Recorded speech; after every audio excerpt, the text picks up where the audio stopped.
ਕਹਾਣੀ ਦਾ ਸੱਚ ਸਾਹਮਣੇ ਲੈ ਕੇ ਆਉਂਦਾ, ਰਾਜਨੀਤੀ ਦੀ ਹਰੇਕ ਰਣਨੀਤੀ ਤੋਂ ਜਾਣੂ ਕਰਵਾਉਂਦਾ, ਸਿਸਟਮ ਵਿੱਚ ਪਸਰੇ ਭ੍ਰਿਸ਼ਟਾਚਾਰ ਨੂੰ ਉਜਾਗਰ ਕਰਦਾ, ਧਨ ਕੁਬੇਰਾਂ, ਗੈਰ ਸਮਾਜੀ ਤੱਤਾਂ, ਪ੍ਰਸ਼ਾਸਨਿਕ ਅਧਿਕਾਰੀਆਂ ਅਤੇ ਸਿਆਸਤਦਾਨਾਂ ਦੇ ਗੱਠਜੋੜ ਦਾ ਪਰਦਾਫਾਸ਼ ਕਰਦਾ, ਤੱਥਾਂ ਸਹਿਤ ਸਹੀ ਅਤੇ ਸਟੀਕ ਵਿਸ਼ਲੇਸ਼ਣ ਪੇਸ਼ ਕਰਦਾ। ਇਹ ਹੈ ਟੀਵੀ ਪੰਜਾਬੀ ਦੁਨੀਆ, ਆਪਣੀ ਬੋਲੀ ਆਪਣਾ ਮਾਣ।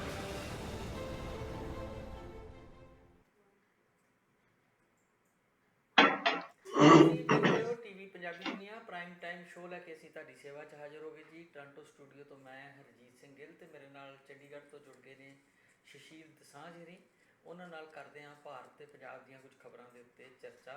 ਆਪਣੇ ਦਰਸ਼ਕਾਂ ਦੇ ਨਾਲ ਸ਼ਸ਼ੀਲ ਦਸਾਂਝ ਹੋਰਾਂ ਦਾ ਕਰਦੇ ਸਵਾਗਤ। ਦਸਾਂਝ ਸਾਹਿਬ ਜੀ ਆਇਆਂ ਜੀ, ਸਤਿ ਸ਼੍ਰੀ ਅਕਾਲ।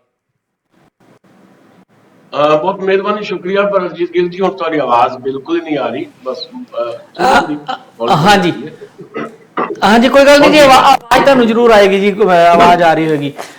दसांझ साहब आप शुरू करते हैं पंजाब कैबिनेट के विस्तार तो अपनी खबर शुरू करते हैं। उडीकी जा रही सी कुछ दिनों तो, खास करके संगरूर वाली इलैक्शन तो बाद बदले हुए हालातों दे विच जिहड़ा कैबिनेट का विस्तार होया ते जे तुसीं बहुता खबर नहीं भी फॉलो कर सके तो मैं एक बारी दस दा कि ਅੰਮ੍ਰਿਤਸਰ ਦੱਖਣੀ ਤੋਂ डॉक्टर इंद्रबीर सिंह निज्जर, खरड़ तो अनमोल गगन मान, सुनाम तो अमन अरोड़ा ते समाणा तो चेतन सिंह जौड़ा माजरा ते गुरु हरसाए तो फौजा सिंह सरारी हिरां नूं कैबिनेट में जगह मिली आ।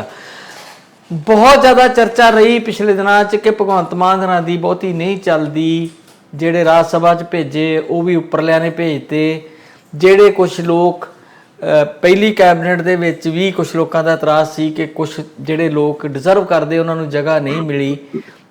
ਹੁਣ ਜਿਹੜਾ ਫਾਰਮੂਲਾ ਬਣਾਇਆ ਇਹਨੂੰ ਇੱਕ ਪੱਤਰਕਾਰ ਦੇ ਤੌਰ ਤੇ ਤੁਸੀਂ ਕਿਸ ਤਰ੍ਹਾਂ ਵੇਖ ਰਹੇ ਹੋ? ਆਮ ਲੋਕਾਂ 'ਚ ਇਹਦਾ ਕੀ ਇੰਪੈਕਟ ਹੋਏਗਾ? ਕੀ ਇਹਦੇ ਨਾਲ ਬੈਲੈਂਸਡ ਜਿਹੜੀ ਕੈਬਨਿਟ ਆ ਉਹ ਬਣੀ ਆ, ਜਾਂ ਕਿਤੇ ਤੁਹਾਨੂੰ ਲੱਗਦਾ ਹੈ ਕਿ ਕੁਝ ਡਿਜ਼ਰਵ ਕਰਦੇ ਲੋਕਾਂ ਨੂੰ ਅਜੇ ਵੀ ਪਿੱਛੇ ਰੱਖ ਕੇ ਕੁਝ ਉਹਨਾਂ ਲੋਕਾਂ ਨੂੰ ਮੌਕਾ ਦਿੱਤਾ ਗਿਆ ਜਿਹੜੇ ਬਿਲਕੁਲ ਨਵੇਂ ਸੀ, ਜਾਂ ਜਿਹੜੇ ਲੋਕ ਅਜੇ ਨਹੀਂ ਸੀ ਉਸ ਪਾਏ ਦੇ ਕਿ ਉਹਨਾਂ ਨੂੰ ਕੈਬਨਿਟ ਦਾ ਦਰਜਾ ਮਿਲੇ? ਤੁਹਾਨੂੰ ਇਹ ਸਾਰੀ ਗੱਲ 'ਚ ਕੀ ਲੱਗਦਾ ਹੈ, ਕਿੱਦਾਂ ਦੀ ਕੈਲਕੂਲੇਸ਼ਨ ਹੋ ਸਕਦੀ ਆ? ਹਾਲਾਂਕਿ ਚਲੋ ਆਪਾਂ ਅੱਗੇ ਡਿਸਕਸ ਕਰਾਂਗੇ ਤੇ ਮੈਂ ਆਪਣੇ ਨਾਲ ਤੁਹਾਡੀਆਂ ਕੁਝ ਗੱਲਾਂ ਸਾਂਝੀਆਂ ਮੈਂ ਵੀ ਕਰੂੰਗਾ, ਤੁਸੀਂ ਵੀ ਕਰੋਗੇ। ਤੁਸੀਂ ਦੱਸੋ ਕਿ ਪਹਿਲੀ ਨਜ਼ਰੇ ਤੁਹਾਨੂੰ ਇਹ ਕਿਸ ਤਰ੍ਹਾਂ ਲੱਗੀ ਕੈਬਨਿਟ? देखो, पहला भी ਜਿਹੜੇ ਮੰਤਰੀ ਸਾਹਿਬਾਨ ਪਹਿਲਾਂ ਵੀ ਬਣਾਏ ਗਏ ਸੀ, ਮੰਤਰੀ 10 ਦੇ ਕਰੀਬ, ਤੇ ਉਹਦਾ ਚੋਂ ਇੱਕ ਮੰਤਰੀ ਜਿਹੜਾ ਚਲੋ ਉਹਨਾਂ ਨੂੰ ਬਰਖਾਸਤ ਕਰਨਾ ਪਿਆ, ਵਿਜੇ ਸਿੰਗਲਾ ਨੂੰ। ਤੇ ਉਦੋਂ ਵੀ ਇਹ ਗੱਲ ਆਈ ਸੀ ਕਿ ਕੈਬਨਿਟ ਜਿਹੜੀ ਬਣਾਈ ਗਈ ਆ ਉਹ ਬਿਲਕੁਲ ਨਵੀਂ ਕੈਬਨਿਟ ਹੈ। ਮਤਲਬ ਜਿਹੜੀ ਉਮੀਦ ਸੀਗੀ ਕਿ ਪੁਰਾਣੇ ਜਿਹੜੇ ਦੂਜੀ ਵਾਰੀ ਜਿਹੜੇ ਦਿੱਤੇ ਗਏ MLA ਆ ਵੀ ਉਹਨਾਂ 'ਚ ਬਹੁਤੇ ਮੰਤਰੀ ਹੋਣਗੇ, ਪਰ ਉਹਦੀ ਥਾਂ ਦੇ ਉੱਤੇ ਬਿਲਕੁਲ ਨਵੇਂ ਨਕੋਰ ਮੰਤਰੀ ਜਿਨ੍ਹਾਂ ਦੀ ਕੋਈ ਉਮੀਦ ਹੀ ਨਹੀਂ ਸੀ ਕਿ ਉਹ ਵੀ ਮੰਤਰੀ ਬਣਾਏ ਜਾ ਸਕਦੇ, ਉਹਨਾਂ ਨੂੰ ਮੰਤਰੀ ਬਣਾਇਆ ਗਿਆ ਸੀ। ਹੁਣ ਵੀ ਇਹਦੇ 'ਚ ਅਮਨ ਅਰੋੜਾ ਨੂੰ ਜੇ ਆਪਾਂ ਛੱਡ ਦਈਏ, ਕਿਉਂਕਿ ਉਦੋਂ ਵੀ ਅਮਨ ਅਰੋੜਾ ਨੂੰ ਮੰਤਰੀ ਨਹੀਂ ਸੀ ਬਣਾਇਆ ਗਿਆ, ਜਦਕਿ ਸਭ ਤੋਂ ਜ਼ਿਆਦਾ ਐਕਟਿਵ ਆਮ ਆਦਮੀ ਪਾਰਟੀ ਦੇ ਵਿੱਚ ਜਿਹੜੇ ਜਿੱਤੇ ਹੋਏ MLA ਹੈਗੇ ਆ ਉਹਨਾਂ ਵਿੱਚੋਂ ਅਮਨ ਅਰੋੜਾ ਰਹੇ ਨੇ ਪਹਿਲਾਂ ਵੀ, ਤੇ ਇੱਕ ਲੀਡਰ ਦੇ ਤੌਰ ਦੇ ਉੱਤੇ ਵੀ, ਤੇ ਆਪਣੇ ਆਪ ਨੂੰ ਉਹਨਾਂ ਨੇ ਸਥਾਪਿਤ ਵੀ ਕੀਤਾ। ਤੇ ਸਭ ਤੋਂ ਵੱਧ ਵੋਟਾਂ ਲੈ ਕੇ ਵੀ ਉੱਥੇ ਸੁਨਾਮ ਤੋਂ ਜਿੱਤੇ ਹੋਏ MLA ਆ। ਤੇ ਐਤਕੀ ਸੰਗਰੂਰ ਦੀ ਲੋਕ ਸਭਾ ਸੀਟ ਜਿਹੜੀ ਉੱਥੇ ਚੋਣ ਹੋਈ ਉਹਦੇ ਵਿੱਚ ਵੀ ਸੁਨਾਮ ਤੋਂ ਇਹਨਾਂ ਦੇ ਕੈਂਡੀਡੇਟ ਜੇਤੂ ਰਹੇ ਆ, ਖੁਮੇਲ ਸਿੰਘ। ਸੋ ਅਮਨ ਅਰੋੜਾ ਨੂੰ ਪਹਿਲਾਂ ਨਹੀਂ ਸੀ ਲਿਆ ਗਿਆ, ਹੁਣ ਉਹਨਾਂ ਨੂੰ ਲਿਆ ਗਿਆ। ਤੇ ਇਸ ਵਾਰ ਅਮਨ ਅਰੋੜਾ ਦੀ ਤਾਂ ਚਰਚਾ ਸੀ ਕਿ ਉਹਨਾਂ ਨੂੰ ਲਿਆ ਜਾਏਗਾ, ਤੇ ਉਹਨਾਂ ਨੂੰ ਲੈ ਲਿਆ ਗਿਆ। ਤੇ ਬਾਕੀ ਜਿਹੜੇ 4 ਲਏ ਗਏ ਨੇ ਉਹ ਬਿਲਕੁਲ ਨਵੇਂ ਨਕੋਰ ਮੰਤਰੀ ਹੈਗੇ ਆ। ਤੇ ਇਹਨਾਂ ਚੋਂ ਅਨਮੋਲ ਗਗਨ ਮਾਨ ਤੋਂ ਬਿਨਾਂ ਜਿਹੜੇ ਬਾਕੀ 3 ਆ ਉਹਨਾਂ ਦੇ ਨਾਂ ਵੀ ਬਹੁਤੇ ਸ਼ਾਇਦ ਨਾਮਾਂ ਤੋਂ ਵੀ ਲੋਕ ਬਹੁਤੇ ਵਾਕਿਫ ਨਹੀਂ। ਜਿਸ ਹਲਕੇ ਚੋਂ ਜਿਹੜਾ ਜਿੱਤਿਆ ਉਸ ਹਲਕੇ ਦੇ ਲੋਕ ਵੀ ਉਹਨਾਂ ਨੂੰ ਜਾਣਦੇ ਹੋ ਸਕਦੇ ਆ। ਬਾਕੀ ਪੰਜਾਬ 'ਚ ਚਾਹੇ ਡਾਕਟਰ ਇੰਦਰਬੀਰ ਨਿੱਜਰ ਹੋਣੀ ਹੋਣ, ਚਾਹੇ ਫੌਜਾ ਸਿੰਘ ਸਰਾਰੀ ਹੋਣੀ ਹੋਣ, ਜਾਂ ਚੇਤਨ ਸਿੰਘ ਜੌੜ ਮਾਜਰਾ ਹੋਣ, ਇਹਨਾਂ ਦਾ ਕੋਈ ਬਹੁਤ ਜ਼ਿਆਦਾ ਨਾਂ ਸਾਡੇ ਪੰਜਾਬ ਦੇ ਜ਼ੁਬਾਨ 'ਤੇ ਨਹੀਂ ਹੈ। ਸੋ ਅਮਨ ਅਰੋੜਾ ਤੇ ਅਨਮੋਲ ਗਗਨ ਮਾਨ ਸਿੰਘ, ਅਨਮੋਲ ਗਗਨ ਮਾਨ ਸਿੰਘ ਕਿਉਂਕਿ ਸੰਗੀਤ ਦੀ ਦੁਨੀਆ 'ਚ ਆਈ ਹੈ ਤੇ ਇੱਕ ਚਰਚਿਤ ਨਾਂ ਰਿਹਾ ਹੈ ਤੇ ਉਹਨਾਂ ਨੂੰ ਲੋਕ ਜਾਣਦੇ ਆ, ਤੇ ਅਮਨ ਅਰੋੜੇ ਨੂੰ ਕਾਫੀ ਦੇਰ ਤੋਂ ਲੋਕ ਚੰਗੀ ਤਰ੍ਹਾਂ ਜਾਣਦੇ ਪੁੱਛਦੇ ਆ। ਇਹਨਾਂ 2 ਤੋਂ ਬਿਨਾਂ ਜਿਹੜੇ ਬਾਕੀ 3 ਨੇ ਉਹਨਾਂ ਦਾ ਕੋਈ ਬਹੁਤ ਜ਼ਿਆਦਾ ਪੰਜਾਬ ਦੇ ਵਿੱਚ ਇਸ ਤਰ੍ਹਾਂ ਨਹੀਂ ਹੈ ਕਿ ਲੋਕਾਂ ਦੀ ਜ਼ੁਬਾਨ ਤੇ ਨਾ ਹੋਵੇ।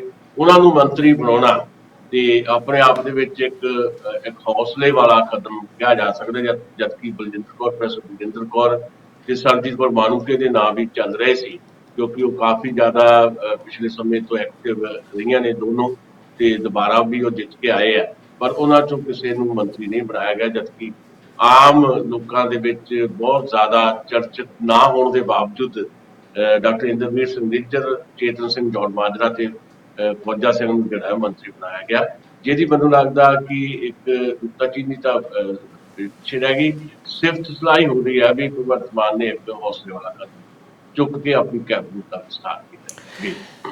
ਇਹਦੇ ਤੇ ਤੁਹਾਨੂੰ ਕੋਈ ਇੰਪੈਕਟ ਲੱਗਦਾ ਹੈ ਕਿ ਦਿੱਲੀ ਦਾ ਇੰਪੈਕਟ ਹੈ ਜਾਂ ਭਗਵੰਤ ਮਾਨ ਦੀ ਆਪਣੀ ਚੋਇਸ ਨੇ ਇਹ ਬੰਦੇ? ਦੇਖੋ, ਲੌਬਿੰਗ ਤਾਂ ਇਹਨਾਂ ਲੋਕਾਂ ਦੀ ਕੋਈ ਹੋਈ ਹੋਵੇ ਕੋਈ ਦਿਖਾਈ ਨਹੀਂ ਦਿੰਦਾ, ਪਰ ਇਹ ਜ਼ਰੂਰ ਹੈ ਕਿ ਸ਼ਾਇਦ ਪਸੰਦ ਹੋ ਸਕਦੀ ਹੈ। ਜਿੱਦਾਂ ਜਿਹੜੀ ਪਹਿਲੀ ਕੈਬਨਿਟ ਬਣਾਈ ਗਈ ਉਹਦੇ 'ਚ ਕੁਝ ਲੋਕਾਂ ਬਾਰੇ ਚਰਚਾ ਇੱਦਾਂ ਦੀ ਆਈ ਕਿ ਫਲਾਨਾ ਜਿਹੜਾ ਮੰਤਰੀ ਬਣਾਇਆ ਗਿਆ ਉਹ ਅਰਵਿੰਦ ਕੇਜਰੀਵਾਲ ਉਹਨਾਂ ਦੀ ਪਸੰਦ ਹੈ। ਇਹਦੇ 'ਚ ਹਾਲੇ ਕਿਉਂਕਿ ਬਿਲਕੁਲ ਤਾਜ਼ਾ ਤਰੀਨ ਖਬਰ ਹੈ ਤਾਂ ਕੈਬਨਿਟ ਦਾ ਵਿਸਥਾਰ ਕੱਲ੍ਹ ਦੇਰ ਸ਼ਾਮ ਕੀਤਾ ਗਿਆ, ਤੇ ਅੱਜ ਕੋਈ ਬਹੁਤ ਸਾਰੀਆਂ ਗੱਲਾਂ ਨਿਕਲ ਕੇ ਆ ਸਕਦੀਆਂ ਵੀ ਹਾਂ ਕਿਹੜਾ ਬੰਦਾ ਜਿਹੜਾ ਜਾਂ ਕਿਹੜਾ ਨਵਾਂ ਮੰਤਰੀ ਬਣਾਇਆ ਗਿਆ ਉਹ ਕਿਹਦੀ ਪਸੰਦ ਹੈ, ਕਿ ਉਹ ਭਗਵੰਤ ਮਾਨ ਉਹਨਾਂ ਦੀ ਪਸੰਦ ਹੈ ਜਾਂ ਅਰਵਿੰਦ ਕੇਜਰੀਵਾਲ ਉਹਨਾਂ ਦੀ ਪਸੰਦ ਹੈ। ਹਾਂ, ਇਹ ਪਤਾ ਲੱਗੇਗਾ, ਕੋਈ ਚਰਚਾ ਹੋਏਗੀ, ਖੁੰਡ ਚਰਚਾ ਵੀ ਹੋਏਗੀ, ਜਿਹੜੇ ਹਲਕੇ ਹੈਗੇ ਆ, ਸਿਆਸੀ ਹਲਕੇ ਆ, ਉਹਨਾਂ 'ਚ ਵੀ ਇਹ ਚਰਚਾ ਚੱਲੇਗੀ ਵੀ ਕੌਣ ਕਿਹਦਾ ਹੈ। ਕਿਉਂਕਿ ਪਹਿਲੇ ਮੰਤਰੀਆਂ ਦੇ ਵਿੱਚੋਂ ਜਿੱਦਾਂ ਹਰਜੋਤ ਸਿੰਘ ਬੈਂਸ ਦਾ ਚਰਚਾ ਹੁੰਦਾ ਹੈ ਕਿ ਉਹ ਡਾਇਰੈਕਟਲੀ ਅਰਵਿੰਦ ਕੇਜਰੀਵਾਲ ਦੇ ਨਾਲ ਜੁੜੇ ਹੋਏ ਨੇ, ਜਿਹੜੇ ਜੇਲ੍ਹ ਮੰਤਰੀ ਬਣਾਏ ਗਏ ਨੇ ਜਾਂ ਮਾਈਨਿੰਗ ਦੇ ਮਿਨਿਸਟਰ ਹੈਗੇ ਆ। ਤੇ ਇੱਥੇ ਕੁਝ ਹੋਰ ਲੋਕਾਂ ਬਾਰੇ ਵੀ ਚਰਚਾ ਹੈ ਕਿ ਫਲਾਨਾ ਜਿਹੜਾ ਮੰਤਰੀ ਆ ਉਹ ਭਗਵੰਤ ਮਾਨ ਦੀ ਪਸੰਦ ਹੈ ਤਾਂ ਜਾਂ ਆਹ ਮੰਤਰੀ ਜਿਹੜਾ ਆ ਉਹ ਅਰਵਿੰਦ ਕੇਜਰੀਵਾਲ ਦੀ ਪਸੰਦ ਹੈ। ਇਹਨਾਂ ਪੰਜਾਂ ਦੇ ਵਿੱਚੋਂ ਅਮਨ ਅਰੋੜਾ, ਜਿਹੜੇ ਹੁਣ 5 ਮੰਤਰੀ ਬਣਾਏ ਗਏ ਨੇ, ਇਹਨਾਂ ਚੋਂ ਅਮਨ ਅਰੋੜਾ ਜਿਹੜਾ ਆ ਉਹ ਜ਼ਰੂਰ ਇਹ ਦੱਸਿਆ ਜਾਂਦਾ ਹੈ ਕਿ ਅਰਵਿੰਦ ਕੇਜਰੀਵਾਲ ਉਹਨਾਂ ਦੇ ਨੇੜੇ ਨੇ। ਬਾਕੀ ਜਿਹੜੇ ਆ ਅਨਮੋਲ ਗਗਨ ਮਾਨ ਜਾਂ ਫੌਜਾ ਸਿੰਘ ਜਾਂ ਇੰਦਰਵੀਰ ਸਿੰਘ ਨਿੱਜਰ ਜਾਂ ਚੇਤਨ ਸਿੰਘ ਜੌਨ ਮਾਜਰਾ, ਇਹਨਾਂ ਬਾਰੇ ਹਾਲੇ ਮੇਰੇ ਕੋਲ ਕੋਈ ਏਦਾਂ ਦੀ ਜਾਣਕਾਰੀ ਨਹੀਂ ਹੈ, ਕਿਉਂਕਿ ਤੁਸੀਂ ਲਗਾਤਾਰ ਇਸ ਖਬਰ ਨੂੰ ਫਾਲੋ ਕੀਤਾ। ਮੈਂ ਦੇਰ ਰਾਤ ਆਇਆ, ਕਿਤੇ ਬਹੁਤ ਜ਼ਰੂਰੀ ਕੰਮ ਗਿਆ ਹੋਇਆ ਸੀ ਲੁਧਿਆਣੇ, ਤੇ ਇਸ ਕਰਕੇ ਮੈਂ ਇਹਦਾ ਕੋਈ ਬਹੁਤ ਜ਼ਿਆਦਾ ਇਹਦੀ ਹਾਲੇ ਵਿਸਥਾਰ ਨਾਲ ਇਹਨੂੰ ਦੇਖ ਵੀ ਨਹੀਂ ਸਕਿਆ, ਤੇ ਨਾ ਹੀ ਇਹਦੇ ਤੇ ਕੋਈ ਚਰਚਾ ਮੈਂ ਹਾਲੇ ਸੁਣੀ ਹੈ। ਤੇ ਅੱਜ ਸ਼ਾਇਦ ਇਹਦੀ ਚਰਚਾ ਹੋਏਗੀ ਤਾਂ ਮੈਂ ਸ਼ਾਇਦ ਕੱਲ੍ਹ ਤੁਹਾਡੇ ਨਾਲ ਗੱਲ ਸਾਂਝੀ ਕਰ ਸਕਾਂ। ਦਸਾਂਝ ਸਾਹਿਬ, ਆਪਾਂ ਹੋਰ ਵੀ ਗੱਲਾਂ ਕਰਦੇ ਹਾਂ ਕੈਬਨਿਟ ਦੇ ਵਿਸਥਾਰ ਦੇ ਉੱਤੇ, ਜਿਹੜੀਆਂ ਗੱਲਾਂ ਕਰ ਰਹੇ ਹਾਂ। ਪਹਿਲਾਂ ਆਪਾਂ ਜਿਹੜਾ ਇੱਕ ਸਰਪ੍ਰਾਈਜ਼ ਦਿੰਦੇ ਆ ਨਾ ਆਮ ਆਦਮੀ ਪਾਰਟੀ ਵਾਲੇ, ਉਹ ਬਰਕਰਾਰ ਆ।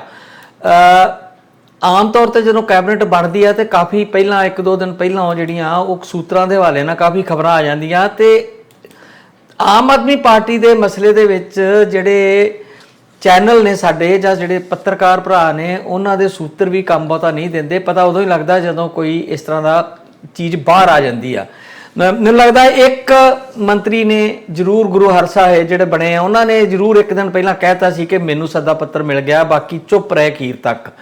ਤੇ ਅਖੀਰ ਤੱਕ ਇਹ ਭਰਮ ਬਣਿਆ ਰਿਹਾ ਕਿ ਇੱਥੇ ਕੁਝ ਹੋਰ ਲੋਕ ਆ ਸਕਦੇ ਆ, ਤੇ ਖਾਸ ਕਰਕੇ ਅਨਮੋਲ ਗਗਨ ਮਾਨ, ਬਰਜਿੰਦਰ ਕੌਰ ਤੇ ਜਿਹੜੇ ਦੂਜੇ ਨੇ ਮੈਡਮ, ਇਹਨਾਂ ਦੇ ਦੂਜੀ ਵਾਰ ਚੁਣੇ ਹੋਏ ਜਿਨ੍ਹਾਂ ਦਾ ਚਰਚਾ, ਹਾਂਜੀ ਸਰਬਜੀਤ ਕੌਰ ਮਾਣੂਕੇ, ਹਾਂਜੀ ਮਾਣੂਕੇ, ਸਰਬਜੀਤ ਕੌਰ ਮਾਣੂਕੇ, ਇਹਨਾਂ ਦੇ ਨਾਵਾਂ ਦੀ ਚਰਚਾ ਵੀ ਸ਼ਾਨਾ ਬਸ਼ਾਨਾ ਬਰਾਬਰ ਚੱਲੀ ਰਹੀ।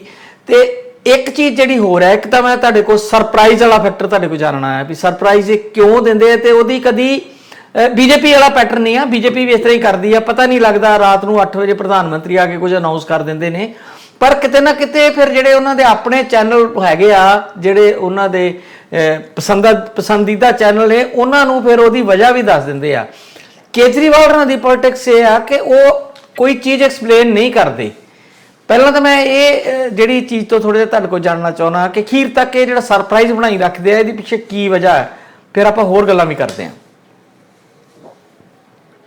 ਦੇਖੋ, ਹਰ ਬੰਦੇ ਦੀ ਜਾਂ ਹਰ ਪਾਰਟੀ ਦੀ ਇੱਕ ਸਟ੍ਰੈਟਜੀ ਹੁੰਦੀ ਹੈ, ਤੇ ਇੱਥੇ ਪਾਰਟੀ ਤਾਂ ਉਸ ਰੂਪ ਦੇ ਵਿੱਚ, ਸੰਗਠਨ ਦੇ ਰੂਪ ਦੇ ਵਿੱਚ ਤਾਂ ਸਾਡੇ ਸਾਹਮਣੇ ਨਹੀਂ ਹੈ ਆਮ ਆਦਮੀ ਪਾਰਟੀ, ਪਰ ਅਰਵਿੰਦ ਕੇਜਰੀਵਾਲ ਜਿਹੜੇ ਆਮ ਆਦਮੀ ਪਾਰਟੀ ਦੇ ਸੁਪਰੀਮੋ ਆ, ਉਹਨਾਂ ਦਾ ਕੰਮ ਕਰਨ ਦਾ ਸਟਾਈਲ ਇੱਕ ਇਸ ਕਿਸਮ ਦਾ ਹੈ ਕਿ ਉਹ ਸਰਪ੍ਰਾਈਜ਼ ਦਿੰਦੇ ਆ। ਤੇ ਭਗਵੰਤ ਮਾਨ ਹੁਣ ਪੰਜਾਬ ਦੇ ਮੁੱਖ ਮੰਤਰੀ ਹੈ, ਤੇ ਤੁਹਾਨੂੰ ਯਾਦ ਹੈ ਕਿ 2 ਦਿਨ ਪਹਿਲਾਂ ਭਗਵੰਤ ਮਾਨ ਦਿੱਲੀ ਜਾ ਕੇ ਆਏ ਆ, ਤੇ ਉਦੋਂ ਕੋਈ ਬੜੀ ਚਰਚਾ ਚੱਲੀ ਵੀ ਦੇਖੋ ਹੁਣ ਸਾਰਾ ਕੁਝ ਦਿੱਲੀ ਹੋਇਆ ਕਰੇਗਾ, ਵੀ ਨੁਕਤਾਚੀਨੀ ਵੀ ਕਾਫੀ ਹੋਈ, ਭਗਵੰਤ ਮਾਨ ਵੀ ਜੀ ਝੱਟ ਦਿੱਲੀ ਪਹੁੰਚ ਜਾਂਦੇ ਆ। ਤੇ ਇਸ ਤਰ੍ਹਾਂ ਦਾ ਚਰਚਾ ਜਿਹੜੀ ਚੱਲ ਰਹੀ ਸੀ ਕਿ ਭਗਵੰਤ ਮਾਨ ਜੇ ਅਸਲ 'ਚ ਦਿੱਲੀ ਗਏ ਆ ਤਾਂ ਇੱਕ ਤਾਂ ਸੰਗਰੂਰ 'ਚ ਜਿਹੜੀ ਹਾਰ ਹੋਈ ਆ ਉਹਦੇ ਤੇ ਮੰਥਨ ਕਰਨ ਗਏ ਆ ਕੇਜਰੀਵਾਲ ਹੋਰਾਂ ਨਾਲ, ਤੇ ਦੂਜੀ ਗੱਲ ਇਹ ਸੀ ਕਿ ਉਹ ਜਿਹੜੀ ਕੈਬਨਿਟ 'ਚ ਵਿਸਥਾਰ ਕਰਨਾ ਉਹਦੀ ਚਰਚਾ ਕਰਨ ਗਏ ਆ, ਤੇ ਉੱਥੇ ਬੈਠ ਕੇ ਉਹਨਾਂ ਨੇ ਕੋਈ ਅੰਡਰਸਟੈਂਡਿੰਗ ਜਿਹੜੀ ਬਣਾਈ ਹੈ। ਉਸ ਤੋਂ ਬਾਅਦ ਖਬਰਾਂ ਇੱਦਾਂ ਦੀਆਂ ਚੱਲਣ ਲੱਗੀਆਂ ਜਿੱਦਾਂ ਤੁਸੀਂ ਜ਼ਿਕਰ ਕੀਤਾ ਵੀ ਸਰਬਜੀਤ ਕੌਰ ਮਾਣੂਕੇ ਜਾਂ ਜਿਹੜੀ ਦੂਜੀ ਬੀਬੀ ਹੈਗੀ ਆ ਪ੍ਰੋਫੈਸਰ ਬਲਜਿੰਦਰ ਕੌਰ ਦੇ ਨਾਲ ਅਨਮੋਲ ਗਗਨ ਮਾਨ ਸਿੰਘ, ਇਹਨਾਂ ਦਾ ਚਰਚਾ ਚੱਲਿਆ ਤੇ ਬਹੁਤਿਆਂ ਨੂੰ ਇਹ ਸੰਭਾਵਨਾ ਸੀ ਕਿ ਸਰਬਜੀਤ ਕੌਰ ਮਾਣੂਕੇ ਜਾਂ ਪ੍ਰੋਫੈਸਰ ਬਲਜਿੰਦਰ ਕੌਰ ਚੋਂ ਜ਼ਰੂਰ ਇੱਕ ਜਾਣੇ ਨੂੰ ਜਿਹੜਾ ਮੰਤਰੀ ਬਣਾਇਆ ਜਾਏਗਾ, ਪਰ ਉਹਨਾਂ ਨੂੰ ਬੀਟ ਕਰਕੇ ਅਨਮੋਲ ਗਗਨ ਮਾਨ ਸਿੰਘ ਜਿਹੜੇ ਆ ਉਹ ਮੰਤਰੀ ਬਣ ਗਏ ਜਾਂ ਬਣਾ ਦਿੱਤੇ ਗਏ। ਇਹ ਵੀ ਇੱਕ ਸਰਪ੍ਰਾਈਜ਼ਿੰਗ ਸੀ ਕਿ ਅਨਮੋਲ ਗਗਨ ਮਾਨ ਇੱਥੋਂ ਖਰੜ ਤੋਂ ਜਿੱਤੇ ਆ, ਤੇ ਪਿਛਲੀ ਵਾਰੀ ਤੁਹਾਨੂੰ ਪਤਾ ਹੈ ਖਰੜ ਤੋਂ ਕੰਵਰ ਸੰਧੂਪੁਰੀ ਜਿੱਤੇ ਸੀਗੇ, ਤੇ ਉਹਨਾਂ ਨਾਲ ਤਾਂ ਬਾਅਦ ਵਿੱਚ ਇਹ ਟਿਕਟ ਕਰ ਰਿਹਾ, ਜਦਕਿ ਜਿਹੜੀ ਪੰਜਾਬ ਦੇ ਵਿੱਚ ਜਿਹੜਾ ਇੱਕ ਮੈਨੀਫੈਸਟੋ ਤਿਆਰ ਕੀਤਾ ਗਿਆ ਸੀ ਪਿਛਲੀ ਵਾਰ ਵਿਧਾਨ ਸਭਾ ਦੀਆਂ ਚੋਣਾਂ ਲਈ, ਉਹ ਕੰਵਰ ਸੰਧੂ ਹੋਰਾਂ ਨੇ ਕੀਤਾ ਸੀ, ਪਰ ਉਹਨਾਂ ਨੂੰ ਕਿਸੇ ਪਾਸੇ ਨਹੀਂ ਸੀ ਦੇਖਿਆ ਗਿਆ, ਉਲਟਾ ਉਹਨਾਂ ਨੂੰ ਬਾਅਦ ਵਿੱਚ ਜਿਹੜਾ ਟਿਕਟ ਵੀ ਨਹੀਂ ਦਿੱਤੀ ਗਈ ਤੇ ਪਾਰਟੀ ਤੋਂ ਵੀ ਉਹਨਾਂ ਦੀ ਬਣ ਗਈ ਸੀ। ਪਰ ਐਤਕਾ ਖਰੜ ਤੋਂ ਜਿੱਤੀ ਹੋਈ ਅਨਮੋਲ ਗਗਨ ਮਾਨ ਸਿੰਘ, ਜਿਨ੍ਹਾਂ ਦਾ ਕੋਈ ਸਿਆਸੀ ਤੌਰ ਤੇ ਕੋਈ ਤਜਰਬਾ ਵੀ ਨਹੀਂ, ਵੈਸੇ ਤਾਂ ਇਹਨਾਂ ਚੋਂ ਕਿਸੇ ਦਾ ਵੀ ਕੋਈ ਸਿਆਸੀ ਤਜਰਬਾ ਨਹੀਂ, ਕੁਝ ਪੁਰਾਣੇ ਲੋਕਾਂ ਨੂੰ ਛੱਡ ਕੇ ਅਮਨ ਅਰੋੜਾ ਕਾਂਗਰਸ ਵੱਲੋਂ ਵੀ 2 ਵਾਰੀ ਆਪਣਾ ਚੋਣ ਲੜ ਚੁੱਕੇ ਸੀ ਤੇ ਉਹ ਹਾਰ ਗਏ ਸੀ 2 ਵਾਰੀ, ਤੇ ਬਾਕੀ ਬਹੁਤੇ ਜਿਹੜੇ 92 ਵਿਧਾਇਕ ਚੁਣੇ ਗਏ ਉਹਨਾਂ ਚੋਂ ਜਿਹੜੇ ਪੁਰਾਣੇ ਵਿਧਾਇਕ ਉਹਨੂੰ ਛੱਡ ਦਈਏ ਤਾਂ ਕਿਸੇ ਦਾ ਵੀ ਕੋਈ ਬਹੁਤ ਰਾਜਨੀਤਿਕ ਤਜਰਬਾ ਨਹੀਂ, ਤੇ ਅਨਮੋਲ ਗਗਨ ਮਾਨ ਸਿੰਘ ਦਾ ਵੀ ਕੋਈ ਸਿਆਸੀ ਤੌਰ ਦੇ ਉੱਤੇ ਕੋਈ ਇੱਦਾਂ ਦਾ ਤਜਰਬਾ ਨਹੀਂ ਸੀ। ਉਹ 2 ਪੁਰਾਣੀਆਂ ਜਿੱਤੀਆਂ ਹੋਈਆਂ ਵਿਧਾਇਕਾਂ ਜਿਹੜੀਆਂ ਸਰਬਜੀਤ ਕੌਰ ਮਾਣੂਕੇ ਤੇ ਬਲਜਿੰਦਰ ਕੌਰ, ਉਹਨੂੰ ਛੱਡ ਕੇ ਅਨਮੋਲ ਗਗਨ ਮਾਨ ਸਿੰਘ ਨੂੰ ਬਣਾਉਣਾ ਮੰਤਰੀ, ਇਹ ਸਰਪ੍ਰਾਈਜ਼ਿੰਗ ਹੈ। ਤੇ ਇਹਦੇ ਬਾਕੀ ਜਿਹੜੇ 3 ਹੋਰ ਹੈ ਉਹਨਾਂ ਨੂੰ ਛੱਡ ਕੇ, ਸੋ ਇਹ ਸਰਪ੍ਰਾਈਜ਼ ਦੇਣ ਦੀ ਇੱਕ ਸਟ੍ਰੈਟਜੀ ਜਿਹੜੀ ਉਹ ਰਹਿੰਦੀ ਹੈ ਅਰਵਿੰਦ ਕੇਜਰੀਵਾਲ ਦੀ। ਮੈਨੂੰ ਲੱਗਦਾ ਹੈ ਕਿ ਇਹ ਜਿਹੜੀ ਮੰਥਨ ਹੋਇਆ ਆਪਣੇ ਭਗਵੰਤ ਮਾਨ ਹੋਰਾਂ ਦਾ ਕੇਜਰੀਵਾਲ ਦੇ ਨਾਲ, ਉਹਨਾਂ ਦੋਨਾਂ ਦੀ ਅੰਡਰਸਟੈਂਡਿੰਗ ਇਸ ਕਿਸਮ ਦੀ ਬਣੀ ਹੈ ਵੀ ਕਿਹੜੇ ਲੋਕ ਜਿਹੜੇ ਆ ਕਿੱਦਾਂ ਦਾ ਬਿਹੇਵ ਹੁਣ ਤੱਕ ਕਰਦੇ ਰਹੇ ਆ। ਕਿਉਂਕਿ ਖਬਰ ਇਹ ਵੀ ਹੈ ਕਿ ਜਿਹੜੀ ਇੱਕ ਵੀਡੀਓ ਜਾਰੀ ਹੋਈ ਸੀ ਜਿਹਦੇ 'ਚ ਪੇਸ਼ ਕੀਤਾ ਗਿਆ ਸੀ ਕਿ ਭਗਵੰਤ ਮਾਨ ਜਿਹੜੇ ਆ ਹਾਲੇ ਵੀ ਕਈ ਵਾਰੀ ਡਰਿੰਕ ਕਰਕੇ ਜਿਹੜੇ ਆ ਧਾਰਮਿਕ ਸਥਾਨਾਂ ਤੇ ਵੀ ਜਾਂਦੇ ਆ, ਉਹ ਵੀਡੀਓ ਜਾਰੀ ਕਰਨ ਦੇ ਵਿੱਚ ਵੀ ਇਹਨਾਂ 'ਚੋਂ ਕਿਸੇ ਦਾ ਹੱਥ ਸੀ ਵਿਧਾਇਕਾਂ ਦੇ ਵਿੱਚੋਂ ਹੀ, ਤੇ ਉਹ ਵੀਡੀਓ ਜਾਨੀ ਐਡਿਟ ਕਰਕੇ ਜਾਰੀ ਕੀਤੀ ਗਈ ਸੀ, ਤੇ ਇਸ ਕਰਕੇ ਉਹਨਾਂ ਨੂੰ ਸਾਈਡ 'ਤੇ ਰੱਖ ਕੇ ਬਿਲਕੁਲ ਨਵੇਂ ਲੋਕਾਂ ਨੂੰ ਜਿਹੜਾ ਆ ਉਹ ਮੌਕਾ ਦਿੱਤਾ ਗਿਆ। ਤੇ ਇਹਦਾ ਮਤਲਬ ਹੈ ਕਿ ਅੰਡਰਸਟੈਂਡਿੰਗ ਵੀ ਬਣੀ ਅਰਵਿੰਦ ਕੇਜਰੀਵਾਲ ਦੇ ਨਾਲ, ਤੇ ਆਪਣੀ ਪਸੰਦ ਵੀ ਦੱਸੀ ਹੋਏਗੀ ਭਗਵੰਤ ਮਾਨ ਨੇ, ਤੇ ਉਹਨਾਂ ਦੀ ਪਸੰਦ ਵੀ ਦੇਈ ਹੋਏਗੀ। ਤਾਂ ਸਾਂਝੀ ਪਸੰਦ ਹੈ ਇਹ ਜਿਹੜਾ ਵਿਸਥਾਰ ਕੈਬਨਿਟ ਦਾ, ਤੇ ਸਰਪ੍ਰਾਈਜ਼ਿੰਗ ਹੈ, ਤੇ ਉਹ ਸਟ੍ਰੈਟਜੀ ਦਾ ਹਿੱਸਾ ਆ ਉਹਨਾਂ ਦਾ ਵੀ ਕੰਮ ਹੀ ਉਹ ਕਰਦਾ ਜਿਹਦੇ ਤੇ ਬਾਅਦ ਵਿੱਚ ਲੋਕ ਹੈਰਾਨ ਹੋਣ, ਪਹਿਲਾਂ ਹੀ ਕਿਸੇ ਕਿਸਮ ਦੀ ਨੁਕਤਾਚੀਨੀ ਜਿਹੜੀ ਉਹ ਨਾ ਹੋ। ਪਰ ਨੁਕਤਾਚੀਨੀ ਤੇ ਹੋ ਜਾਂਦੀ ਹੈ ਸਰ, ਜਿੱਦਾਂ ਆਪਾਂ ਰਾਜ ਸਭਾ ਦੇ ਮੈਂਬਰਾਂ ਦੀ ਗੱਲ ਅਜੇ ਤੱਕ ਪਾਰਟੀ ਦੇ ਵੱਡਾ ਇਲਜ਼ਾਮ ਲੱਗਦਾ ਰਿਹਾ, ਸੰਗਰੂਰ ਦੀ ਇਲੈਕਸ਼ਨ ਨੂੰ ਉਸ ਚੌਕਟੇ 'ਚ ਰੱਖ ਕੇ ਲੋਕ ਵੇਖਦੇ ਆ ਕਿ ਜਿਹੜੀ ਇਹਨਾਂ ਦੀ ਕੇਂਦਰੀ ਲੀਡਰਸ਼ਿਪ ਆ, ਤੁਹਾਨੂੰ ਹੁਣ ਇਹ ਵਿਸਤਾਰ ਤੋਂ ਕੋਈ ਲੱਗਿਆ ਕਿ ਉਹਨਾਂ ਨੇ ਉਸ ਚੀਜ਼ ਦਾ ਕੋਈ ਸਬਕ ਸਿੱਖਿਆ? ਇੱਕ ਸਵਾਲ। ਦੂਜਾ ਸਵਾਲ ਮੇਰਾ ਇਹ ਆ ਕਿ ਇਹ ਕਹਿੰਦੇ ਨੇ ਆਮ ਤੌਰ ਤੇ ਕਿ ਅਸੀਂ ਕੁਝ ਵੀ ਕਰਦੇ ਹਾਂ ਤੇ ਲੋਕਾਂ ਦੀ ਰਾਏ ਲੈ ਕੇ ਕਰਦੇ, ਇੱਥੋਂ ਤੱਕ ਕਿ ਬਜਟ ਵੀ ਬਣਾਇਆ ਤੇ ਲੋਕਾਂ ਦਾ ਬਜਟ ਕਿਹਾ, ਤੇ ਬਹੁਤ ਲੋਕਾਂ ਦੀ ਆਵਾਜ਼ ਸੀਗੇ ਕੁੰਵਰ ਵਿਜੇ ਪ੍ਰਤਾਪ। ਕੀ ਵਜ੍ਹਾ ਹੋ ਸਕਦੀ ਹੈ ਕਿ ਕੁੰਵਰ ਵਿਜੇ ਪ੍ਰਤਾਪ ਨੂੰ ਪਿੱਛੇ ਰੱਖਿਆ ਗਿਆ? ਹਾਲਾਂਕਿ ਉਹ ਡਿਜ਼ਰਵ ਵੀ ਕਰਦੇ ਸੀਗੇ, ਉਹਨਾਂ ਦਾ ਬੜਾ ਵੱਡਾ ਕੰਮ ਵੀ ਆ, ਪਿਛੋਕੜ ਵੀ ਆ। ਤੇ ਚਲੋ ਪਹਿਲਾਂ ਇੰਨੀ ਕੀ ਕਰ ਲਈਏ, ਫਿਰ ਮੈਂ ਹੋਰ ਸਵਾਲ ਕਰਦਾ ਤੁਹਾਨੂੰ ਦੂਜਾ ਕੈਂਡੀਡੇਟ ਬਾਰੇ ਵੀ। ਮਤਲਬ ਤੁਹਾਨੂੰ ਲੱਗਦਾ ਹੈ ਕਿ ਜਿਹੜੀ ਆਲੋਚਨਾ ਹੋਈ ਇਹਦੀ ਉਤੋਂ ਕੋਈ ਸਬਕ ਸਿੱਖਿਆ, ਸੰਗਰੂਰ ਦੀ ਹਾਰ ਦਾ ਕੋਈ ਇੰਪੈਕਟ ਪਿਆ? ਤੇ ਤੀਸਰਾ ਸਵਾਲ ਮੇਰਾ ਇਹ ਸੀਗਾ ਕਿ ਲੋਕਾਂ ਦੀ ਆਵਾਜ਼ ਨੂੰ ਸੁਣਿਆ ਗਿਆ ਕਿ ਨਹੀਂ ਸੁਣਿਆ ਗਿਆ? ਦੇਖੋ, ਕੁੰਵਰ ਵਿਜੇ ਪ੍ਰਤਾਪ ਹੋਰਾਂ ਨੂੰ ਜਦੋਂ ਆਮ ਆਦਮੀ ਪਾਰਟੀ ਸ਼ਾਮਲ ਕੀਤਾ ਗਿਆ ਤੇ ਜਿਵੇਂ ਪੋਸਟਰ ਜਾਂ ਬੈਨਰ ਜਿਹੜੇ ਸਾਰੇ ਪੰਜਾਬ ਦੇ ਵਿੱਚ ਲਾਏ ਗਏ, ਉਦੋਂ ਤਾਂ ਇਹ ਲੱਗਦਾ ਸੀ ਕਿ ਕੁੰਵਰ ਵਿਜੇ ਪ੍ਰਤਾਪ ਨੂੰ ਇੱਕ ਤੁਰਕ ਦੇ ਪੱਤੇ ਦੇ ਤੌਰ ਦੇ ਉੱਤੇ ਅਰਵਿੰਦ ਕੇਜਰੀਵਾਲ ਪੰਜਾਬ ਦੇ ਵਿੱਚ ਵਰਤਣਾ ਚਾਹੁੰਦੇ। ਤੇ ਉਦੋਂ ਇਹ ਵੀ ਕਿਹਾ ਜਾਣ ਲੱਗਾ ਵੀ ਕੁੰਵਰ ਵਿਜੇ ਪ੍ਰਤਾਪ ਹੋ ਸਕਦਾ ਹੌਲੀ ਹੌਲੀ ਚੋਣਾਂ ਤੱਕ ਜਾਂਦੇ ਜਾਂਦੇ ਉਹ ਸਿੱਖੀ ਸਰੂਪ ਦੇ ਵਿੱਚ ਵੀ ਨਜ਼ਰ ਆ ਜਾਣ, ਵੀ ਸ਼ਾਇਦ ਉਹਨਾਂ ਨੂੰ ਕੈਂਡੀਡੇਟ ਜਿਹੜਾ ਮੁੱਖ ਮੰਤਰੀ ਦਾ ਬਣਾਇਆ ਜਾ ਸਕਦਾ। ਏਦਾਂ ਦੀਆਂ ਗੱਲਾਂ ਵੀ ਚੱਲਣ ਲੱਗ ਪਈਆਂ ਸੀ ਸਿਆਸੀ ਗਲਿਆਰੇ ਦੇ ਵਿੱਚ। ਫਿਰ ਕੁੰਵਰ ਵਿਜੇ ਪ੍ਰਤਾਪ ਦਾ ਨਾਂ ਲੈ ਕੇ ਅਰਵਿੰਦ ਕੇਜਰੀਵਾਲ ਨੇ ਜਿੱਦਾਂ ਪੰਜਾਬ ਦੇ ਵਿੱਚ ਬਕਾਇਦਾ ਆਪਣੀ ਇਲੈਕਸ਼ਨ ਜਿਹੜੀ ਕੰਪੇਨ ਹੈ ਉਹਨੂੰ ਘੜਿਆ ਤੇ ਇਹ ਕਿਹਾ ਕਿ ਖਾਸ ਤੌਰ ਤੇ ਬੇਅਦਬੀ ਦੇ ਮਾਮਲਿਆਂ ਦੇ ਵਿੱਚ ਜਦੋਂ ਚਰਨਜੀਤ ਸਿੰਘ ਚੰਨੀ ਦੀ ਸਰਕਾਰ ਸੀ ਵੀ ਇਹ ਜਿਹੜੀ ਸ਼੍ਰੀ ਗੁਰੂ ਗ੍ਰੰਥ ਸਾਹਿਬ ਦੀ ਬੇਅਦਬੀ ਦੇ ਮਾਮਲੇ ਦੇ ਜਿਹੜੇ ਦੋਸ਼ੀ ਆ ਤਾਂ 24 ਘੰਟੇ ਦੇ ਅੰਦਰ ਹੋ ਸਕਦੇ ਆ। ਸਿਰਫ ਕੁੰਵਰ ਵਿਜੇ ਪ੍ਰਤਾਪ ਦੀ ਰਿਪੋਰਟ ਹੀ ਪੜ੍ਹ ਲੈਣ ਜਿਹੜੇ ਚਰਨਜੀਤ ਸਿੰਘ ਚੰਨੀ ਹੈ ਜਦੋਂ ਮੁੱਖ ਮੰਤਰੀ ਬਣੇ ਸੀ 24 ਘੰਟੇ ਚ ਦੋਸ਼ੀ ਅੰਦਰ ਹੋਣ। ਉਦੋਂ ਵੀ ਇਹ ਲੱਗਾ ਕਿ ਕੁੰਵਰ ਵਿਜੇ ਪ੍ਰਤਾਪ ਜਿਹੜੇ ਆ ਉਹਨਾਂ ਨੂੰ ਅਰਵਿੰਦ ਕੇਜਰੀਵਾਲ ਬਹੁਤ ਗੰਭੀਰਤਾ ਨਾਲ ਲੈ ਰਹੇ ਆ ਤੇ ਇੱਕ ਮਹੱਤਵਪੂਰਨ ਭੂਮਿਕਾ ਜਿਹੜੀ ਹੈ ਕੁੰਵਰ ਵਿਜੇ ਪ੍ਰਤਾਪ ਜੇ ਕੱਲ ਨੂੰ ਪੰਜਾਬ ਦੇ ਵਿੱਚ ਆਮ ਆਦਮੀ ਪਾਰਟੀ ਸਰਕਾਰ ਬਣੇ ਤਾਂ ਉਹ ਨਿਭਾ ਸਕਦੇ ਤੇ ਸਰਕਾਰ ਬਣ ਗਈ। ਸਰਕਾਰ ਬਣਨ ਤੋਂ ਬਾਅਦ ਇਹ ਚਰਚਾ ਚੱਲਦੀ ਰਹੀ ਕੈਬਨਿਟ ਬਣਨ ਤੋਂ ਪਹਿਲਾਂ ਪਹਿਲੀ ਕੈਬਨਿਟ ਜਦੋਂ ਬਣਾਈ ਗਈ ਹੈ ਵੀ ਕੁੰਵਰ ਵਿਜੇ ਪ੍ਰਤਾਪ ਨੂੰ ਗ੍ਰਹਿ ਮੰਤਰੀ ਬਣਾਇਆ ਜਾ ਸਕਦਾ, ਹੋਮ ਮਿਨਿਸਟਰੀ ਦਿੱਤੀ ਜਾ ਸਕਦੀ ਹੈ ਕਿਉਂਕਿ ਉਹਨਾਂ ਦਾ ਪੁਲਿਸ ਡਿਪਾਰਟਮੈਂਟ ਦੇ ਵਿੱਚ ਵੀ ਇੱਕ ਇਮਾਨਦਾਰ ਅਕਸ ਰਿਹਾ ਤੇ ਉਹਨਾਂ ਦਾ ਇੱਕ ਖਾਸ ਤਰ੍ਹਾਂ ਦਾ ਤਜਰਬਾ ਹੈ ਤੇ ਦੂਜਾ ਜਿਹੜਾ ਗੁਰੂ ਗ੍ਰੰਥ ਸਾਹਿਬ ਦੀ ਬੇਅਦਬੀ ਦੇ ਮਾਮਲੇ ਦੇ ਵਿੱਚ ਵੀ ਉਹਨਾਂ ਦੇ ਕੋਲ ਇੱਕ ਠੋਸ ਰਿਪੋਰਟ ਤਿਆਰ ਕੀਤੀ ਜਿਹੜੀ ਉਹਦਾ ਆਧਾਰ ਉਹਨਾਂ ਦੇ ਕੋਲ ਹੈ, ਪਰ ਉਹਨਾਂ ਨੂੰ ਗ੍ਰਹਿ ਮੰਤਰੀ ਤੱਕ ਹੀ ਵੈਸੇ ਮਿਨਿਸਟਰੀ ਦੇ ਵਿੱਚ ਨਹੀਂ ਲਿਆ।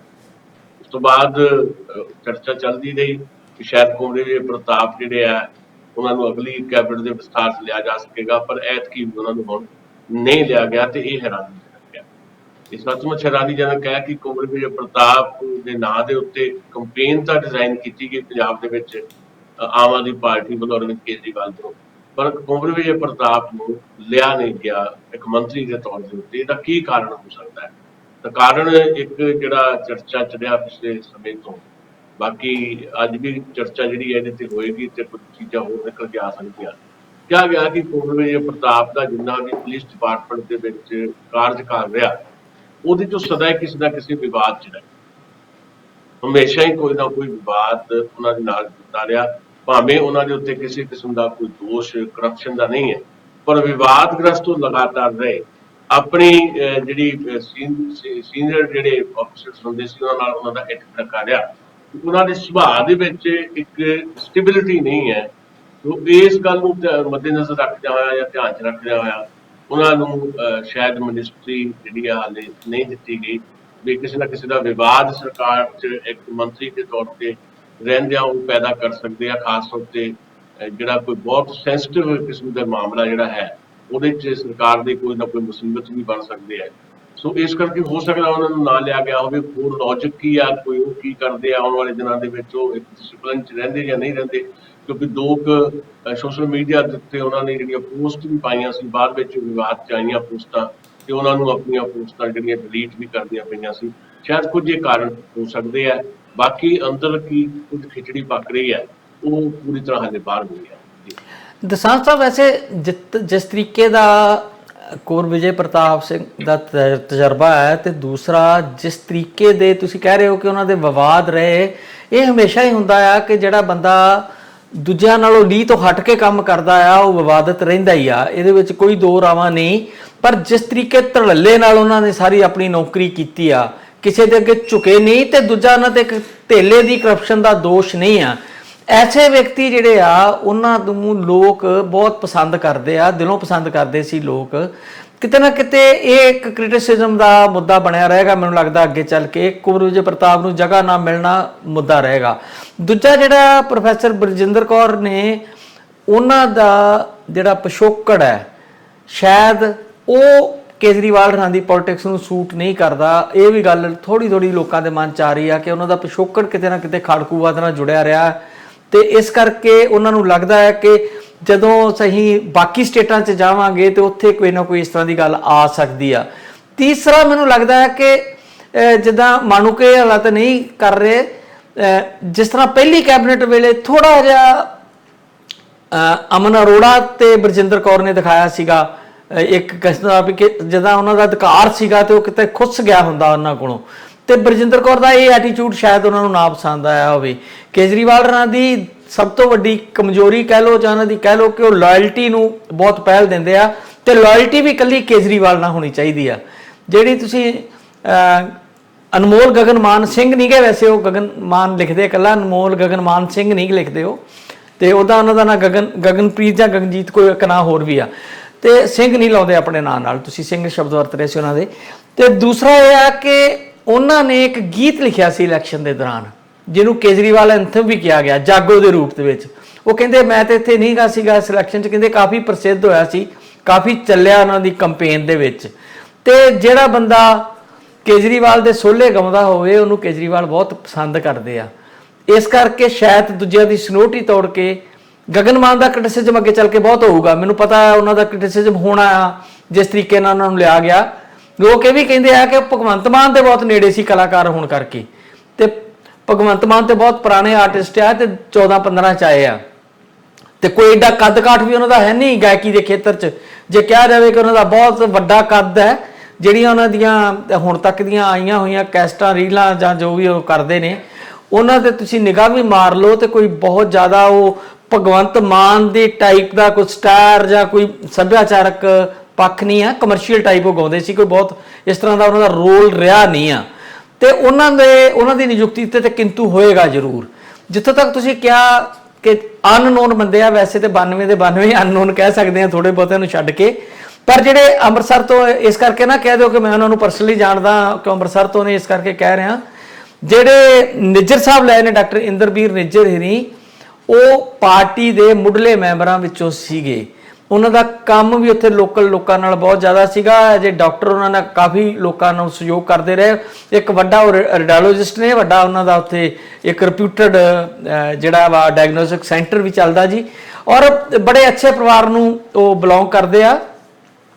ਅਜਨਾਲਾ ਉਹਨਾਂ ਦਾ ਜੱਦੀ ਪਿੰਡ ਹੈ। ਸਰਦਾਰ ਦਰਸ਼ਨ ਸਿੰਘ ਦੇ ਬੇਟੇ ਆ। ਸਰਦਾਰ ਦਰਸ਼ਨ ਸਿੰਘ ਹਰਾਂ ਦੇ ਬਹੁਤ ਸਾਰੇ ਸਰਪ੍ਰਸਤੀ ਹੇਠ ਹੀ ਲੀਡਰ ਲੋਕ ਬਣੇ ਨੇ ਉੱਥੇ, ਜਿਨ੍ਹਾਂ ਦੇ ਵਿੱਚੋਂ ਚਰਨ ਸਿੰਘ ਅਜਨਾਲਾ ਹਰਾਂ ਦਾ ਨਾਂ ਲੈ ਸਕਦੇ ਆ, ਜੈ ਇੰਦਰ ਸਿੰਘ ਦਾ ਲੈ ਸਕਦੇ, ਬਹੁਤ ਸਾਰੇ ਕਾਂਗਰਸੀ ਉਹਨਾਂ ਦੀ ਛਤਰਛਾਇਆ ਥੱਲੇ ਹੀ ਚੱਲਦੇ ਰਹੇ। ਬੜੇ ਸੋਬਰ ਬੰਦੇ, ਉਹ ਆਪ ਕਦੀ ਅੱਗੇ ਨਹੀਂ ਆਏ। ਉਹਨਾਂ ਦਾ ਚੰਗਾ ਖਾਨਦਾਨੀ ਪਰਿਵਾਰ ਹੈ। ਦੂਜੇ ਭਰਾ ਹਰਪ੍ਰੀਤ ਰੀ ਉੱਥੇ ਟਰੈਕਟਰ ਦੀ ਏਜੰਸੀ ਚਲਾਉਂਦੇ ਆ, ਮਤਲਬ ਮੈਂ ਨਿੱਜੀ ਤੌਰ ਤੇ ਉਹ ਪਰਿਵਾਰ ਬਾਰੇ ਜਾਣਦਾ। ਔਰ ਦੂਜਾ ਇਹ ਆ ਕਿ ਉਹ ਥੋੜੇ ਜਿਹੇ ਧਾਰਮਿਕ ਖਿਆਲਾਂ ਦੇ ਵੀ ਨੇ, ਤੇ ਤੁਸੀਂ ਜਾਣਦੇ ਹੋਵੋਗੇ ਕਿ ਸਿੱਖਾਂ ਦੀ ਸ਼੍ਰੋਮਣੀ ਕਮੇਟੀ ਤੋਂ ਬਾਅਦ ਵੱਡੀ ਸੰਸਥਾ ਚੀਫ ਖਾਲਸਾ ਦੀਵਾਨ, ਉਹਨੂੰ ਵੀ ਉਹ ਅੱਜ ਕੱਲ੍ਹ ਹੈੱਡ ਕਰ ਰਹੇ ਆ। ਮੈਂ ਸਗੋਂ ਹੈਰਾਨ ਆ ਕਿ ਉਹਨਾਂ ਤੇ ਦੂਰਾ ਬੋਝ ਪੈ ਗਿਆ, ਉਹ ਨਿਭਾ ਸਕਣਗੇ, ਕਿੱਦਾਂ ਨਿਭਾ ਸਕਣਗੇ। ਇਹ ਕਹਿਣਾ ਕਿ ਡਾਕਟਰ ਨਿੱਜਰ ਨੂੰ ਲੋਕੀ ਨਹੀਂ ਸੀ ਜਾਣਦੇ, ਜੇ ਉਹਨਾਂ ਨੂੰ ਨਾ ਜਾਣਦੇ ਹੁੰਦੇ ਤਾਂ ਸਿੱਖਾਂ ਦੀ ਇੱਕ ਵੱਡੀ ਸੰਸਥਾ ਦੇ ਉਹ ਮੁਖੀ ਨਹੀਂ ਸੀ ਬਣ ਸਕਦੇ। ਉਹ ਵਾਜਬ ਕੈਂਡੀਡੇਟ ਦੇ ਤੌਰ ਤੇ ਲੋਕ ਉਹਨਾਂ ਨੂੰ ਮੇਰੇ ਖਿਆਲ ਐਕਸੈਪਟ ਕਰਨਗੇ। ਸਿਆਣੇ ਆ ਲੋਕ ਤੇ ਵੀ ਐਕਸੈਪਟ ਕਰਦੇ ਸੀ, ਉਦੋਂ ਮੰਨਦੇ ਸੀ ਕਿ ਸ਼ਾਇਦ ਇਹਨਾਂ ਨੂੰ ਸਪੀਕਰ ਬਣਾਇਆ ਜਾ ਸਕਦਾ, ਤੇ ਇਹਨਾਂ ਨੂੰ ਇੱਕ ਟੈਂਪਰੇਰੀ ਸਪੀਕਰ ਵਾਸਤੇ ਲਾਇਆ ਵੀ ਸੀਗਾ। ਬਾਕੀ ਜਿਹੜੇ ਦੋ ਕੈਂਡੀਡੇਟ ਲਏ ਆ, ਇੱਕ ਦੇ ਪਿੱਛੇ ਮੇਰੇ ਕੋਲ ਲੱਗਦਾ ਹੈ ਕਿ ਜਿਹੜੀਆਂ ਕੈਲਕੂਲੇਸ਼ਨ ਪਾਰਟੀਆਂ ਕਰਦੀਆਂ ਹੁੰਦੀਆਂ ਆਪਣਾ ਵੋਟ ਬੈਂਕ, ਉਹ ਰਾਏ ਸਿੱਖ ਬਰਾਦਰੀ ਚੋਂ ਨੇ, ਸਰਦਾਰ ਫੌਜਾ ਸਿੰਘ ਹਰੀ ਸ਼ਾਇਦ, ਇਸ ਕਰਕੇ ਉਹਨਾਂ ਨੂੰ ਲਿਆ। ਤੇ ਜਿਹੜੇ ਆਪਣੇ ਪਟਿਆਲੇ ਤੋਂ ਦੂਜੇ ਲਏ ਨੇ ਉਹ ਮੈਨੂੰ ਪਤਾ ਨਹੀਂ।